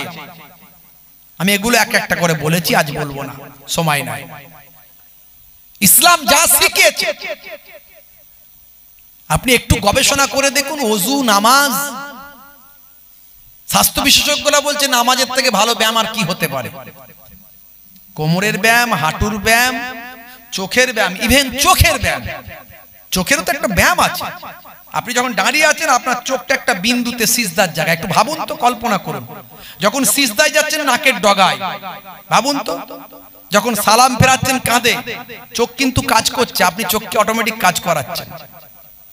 আপনার ব্রেন, বলা হচ্ছে যখন আপনি নামাজে যাবেন, আল্লাহর নবী বলছেন সাল্লু কামা রাআইতুমুনি উসাল্লি, তোমরা ওইভাবে নামাজ পড়ো যেভাবে আমি রাসূলকে নামাজ পড়তে দেখো। নবী বলছেন যখন নামাজ পড়বে তখন তুমি এটুকু কল্পনা করবে যে তুমি আল্লাহকে দেখছো। সেটা কল্পনা করা আমাদের জন্য খুব দুরূহ ব্যাপার, আল্লাহর মাহবুব বান্দারা পারতে পারে। তাহলে এটুকু কল্পনা করো যে আল্লাহ আমাকে দেখছে, এটাও আমাদের জন্য মুশকিল। আমরা নামাজ পড়তে গেলে দুনিয়ার চিন্তা ভাবনা, হিসাব নিকাশ, দুনিয়ার মাঠ ঘাট, যত রকম টাকা পয়সা, ঘর বাড়ি সব আমাদের মাথায় এসে ঢুকে যায় নামাজ পড়তে বসলি, বুঝতে পারছেন? মাঝে মাঝে নামাজ অনেকে ঘুরিয়ে ঘুরিয়ে পড়ে, তাই ভুলে যায় নামাজ পড়তে গেলে। দেখবে ভাইরা আমার, তো এই নামাজে গেলে যদি সত্যি আপনি এটুকু ভাবতে পারেন যে আল্লাহ আমাকে দেখছেন, আল্লাহর সামনে যখন থাকবেন শুধু আপনার ধ্যান, জ্ঞান, ভাবনা, চিন্তা শুধু আল্লাহর দিকেই থাকবে। এই যে মস্তিষ্ক চারিদিকে ছুটে বেড়াচ্ছে না, এক জায়গায় থাকছে, স্বাস্থ্য বিশেষজ্ঞরা বলছেন এটা মস্তিষ্কের জন্য আপনার আমার অনেক অনেক উপকার হয়। জোরে বলুন সুবহানাল্লাহ। তাই নামাজের থেকে ভালো ব্যায়াম আর কি হতে পারে? ওযু করলে রাগ ঠান্ডা হয়ে যায়, নার্ভগুলো শান্ত হয়। আপনি হাঁটুর এই আপনার কনুইয়ের ওপর পর্যন্ত ধৌত করলেন, ঘাটটা মাসা করলেন, গালটা মুখটা ধুয়ে ম্যাসেজ করলেন, এই যে আপনার স্কিনের উপরে ম্যাসেজ চলছে, আপনার নার্ভগুলো, ব্লাড সার্কুলেশন বেড়ে যাচ্ছে, আপনার মস্তিষ্ক শান্ত হয়ে যাচ্ছে। তাই ওযুর মধ্যে, ভাই আমার স্বাস্থ্য বিশেষজ্ঞরা বলছেন ওযুর মধ্যে এত সুন্দর, ভাই আমার একটা স্বাস্থ্যসম্মত এই ধোয়া, এই ধোয়াকে তারা প্রশংসা করছে। শুধু তাই নয়, ওযু যদি করা হয় আমাদের যে খোলা অঙ্গগুলো আমরা চোখে দেখতে পাই না, অনেক জীবাণু অ্যাটাক করে। 5 বার ওযু করলে জীবাণু মুক্ত শরীর হয়ে যায়। বাতাসে দেখতে অনেক জীবাণু উড়ে বেড়াচ্ছে, এই খোলা অঙ্গ, খোলা হাত পায়ে আমাদের মুখেতে লাগছে। 5 বার ওযু করলে আমরা অনেক জীবাণু মুক্ত থাকি। যুবকেরা আমরা বুঝলাম না, মুসলমানের ছেলে শাহরুখ খানের ভক্ত হয়ে গেল, আছে না নাই? এমন চুলের স্টাইল মেরেছে, এদিক থেকে চুলটাকে টেনেছে, এদিকটা চেঁচে দিয়েছে, ওপর থেকে নিয়েছে, নিয়ে পেছনে নিয়ে আবার গিট দিয়ে বেঁধে দিয়েছে। কি রে ভাই, বলছে মেয়েদের মতো চুল করে ঘুরছিস কেন? বলে সব বুঝবি না। বুঝবো না মানে? বলছে শাহরুখ খানের নিউ ভার্সন, এটা শাহরুখ খানের নিউ ভার্সন দিয়ে ঘুরছে, বুঝতে পারছো? হ্যাঁ ভাইরা আবার, নবীর শিষ্য যদি হতে পারতাম, কেসিয়াস কেলে, টাইসন, হ্যানুম্যান, Gary Miller, Jennifer, Michael Jackson, ইলিমা দিমাত্রিয়াঙ্কো, মিস্টার ডিউ Davis, mister Bale, Hashim Amla, Junaid Jamshed, Moeen Ali Khan, mister Asif Khan Rocky, পৃথিবী বিখ্যাত বিখ্যাত ব্যক্তিগুলো আজকে তারা বুঝে গেছে ও কোন নায়ক গায়ক খেলোয়াড় প্লেয়ারের শিষ্য হয়ে লাভ নাই। তাদের পপুলারিটি বিরাট, তারা দেখলো আমাদের থেকে যার বেশি পপুলারিটি আছে তিনি হলেন আখিরি জামানার পয়গম্বর। সেই নবীর তুলনা হয়নি আর হবে না, আজ থেকে সেই নবীর শিষ্যত্ব গ্রহণ করে নিলাম। হাসিম আমলা গাল ভর্তি দাড়ি নিয়ে 5 ওয়াক্ত নামাজ পড়ে, সারা বিশ্বের মানুষের কাছে প্রমোট করে, ইসলামের প্রচার করে। দেখো হে যুবকেরা, তোমার দাড়ি রাখতে লজ্জা লাগে, নামাজ তুমি পড়ো না? আমি পৃথিবী বিখ্যাত একজন ব্যক্তি হাসিম আমলা, মদের লোগো আমার জার্সিতে লাগানো হবে বলেছিল, আমি বলেছিলাম খেলা ছেড়ে দেব, আমি বলেছিলাম খেলা ছেড়ে দেব। কোম্পানি আমার জন্য শুধু একটা মদের লোগো ছাড়া জার্সি তৈরি করে আমাকে দিয়েছে, দিতে বাধ্য হয়েছে। এটা আমার আল্লাহর পক্ষ থেকে হয়েছে, এটা হাসিম আমলার জন্য সম্মান। আজকে সেই মদের লোগোওয়ালা, লোগো ছাড়া জার্সি আমি পরছি, সবাই মদের লোগোওয়ালা জার্সি পরছে, আমার ইমানের শক্তি আমি দেখিয়েছি। হে বিশ্বের মানুষ, মুসলমান, তোমাদের দাড়ি রাখতে লজ্জা লাগে? দেখো আমি গাল ভর্তি সুন্নতি দাড়ি নিয়ে খেলছি, কিন্তু বিশ্বের মানুষ আমাকে চেনে, তোমাকে কজন চেনে? তোমার দাড়ি রাখতে লজ্জা লাগে, আমার লাগে না, কারণ আমি বুঝি মরে গেলে কোন সুন্নত কবরে দেখা যাবে না, একটাই সুন্নত দেখা যাবে, সেটা হলো মুখের দাড়ি। বাপেরা আমার, তরুণ যুবকেরা আমার, হে আমার বন্ধুরা, শুনে রেখে দেন, হযরতে ওমর ফারুক রাদিয়াল্লাহু তাআলা আনহুর জামানায় ইসলামের প্রচার প্রসার সবচেয়ে বেশি ছড়িয়ে পড়েছিল। একেবারে মিশর থেকে শুরু করে রোম পর্যন্ত, এদিকে হিমস থেকে শুরু করে পারস্য পর্যন্ত। হে তরুণ যুবকেরা, মদিনার গভর্নর বাবা হযরতে ওমর ফারুক, ফায়ামার খলিফাতুল মুমিনিন, আমিরুল মুমিনিন হযরতে ওমর ফারুক অর্ধ পৃথিবী শাসন করতেন। ইসলামের প্রচার প্রসার বেশি বেড়েছিল। যারা বলে এক হাতে কোরআন আর এক হাতে তলোয়ার নিয়ে ইসলাম কায়েম হয়েছে, আমি বলি তারা ইসলামিক এডুকেশনে এখনো শিশু আছে, পড়াশোনা তারা করেনি, তাই তারা এমন মন্তব্য করছে। কারণ আপনি ইসলাম ভালো করে জানার চেষ্টা করুন। ইসলাম শান্তির পথে সারাটা জীবন ধরে চলেছে, কখনো অশান্তি করে না। যে জায়গায় রাজা বাদশারা অন্যায় ভাবে মানুষের উপর জুলুম করত, ইসলাম সেখানে শান্তি প্রতিষ্ঠা করার জন্য তাদেরকে প্রথম প্রতিরোধ করেছিল, তাদেরকে আহ্বান জানিয়েছিল। তারা যখন যুদ্ধের আহ্বান করেছে, তখন ইসলাম প্রতিরোধ করেছে। সাহাবায়ে কেরামেরা প্রতিরোধ করতে গিয়ে যুদ্ধ হয়েছে। আল্লাহর পক্ষ থেকে প্রত্যেকটা জায়গাতে আলহামদুলিল্লাহ ইমানদারদের আল্লাহ বিজয় দিয়েছেন। মনে রাখবেন, কোন জায়গাতে ইসলামের অনুসারীরা আগে বেড়ে যুদ্ধ করেনি। স্বয়ং আমার আপনার নবী 25 থেকে 26টি যুদ্ধের সেনাপতিত্ব করেছেন, একটা যুদ্ধ আগে বেড়ে করেননি। প্রত্যেকটা যুদ্ধই ছিল প্রতিরোধমূলক যুদ্ধ। প্রত্যেকটা ধর্মের শাস্ত্রে যুদ্ধের কথা আছে। যুদ্ধ জিনিসটা খারাপ নয়। যুদ্ধ মানে হলো ন্যায়ের পক্ষে অন্যায়ের বিরুদ্ধে রুখে দাঁড়ানো, এর নাম লড়াই, এর নাম যুদ্ধ। তবে যুদ্ধ হতে হবে যুদ্ধের পদ্ধতিতে, বুঝতে পারছেন? অন্যায়কে প্রতিহত করতে, যেখানে অন্যায় হচ্ছে তখন সাহাবায়ে কেরামরা সেখানে নিষেধ করেছেন যে মানুষের উপর জুলুম করবে না, মানুষকে ভালোভাবে থাকতে দাও। তখন প্রতিরোধ করতে গিয়ে ভাই আমার ইসলামের জয় হয়েছে।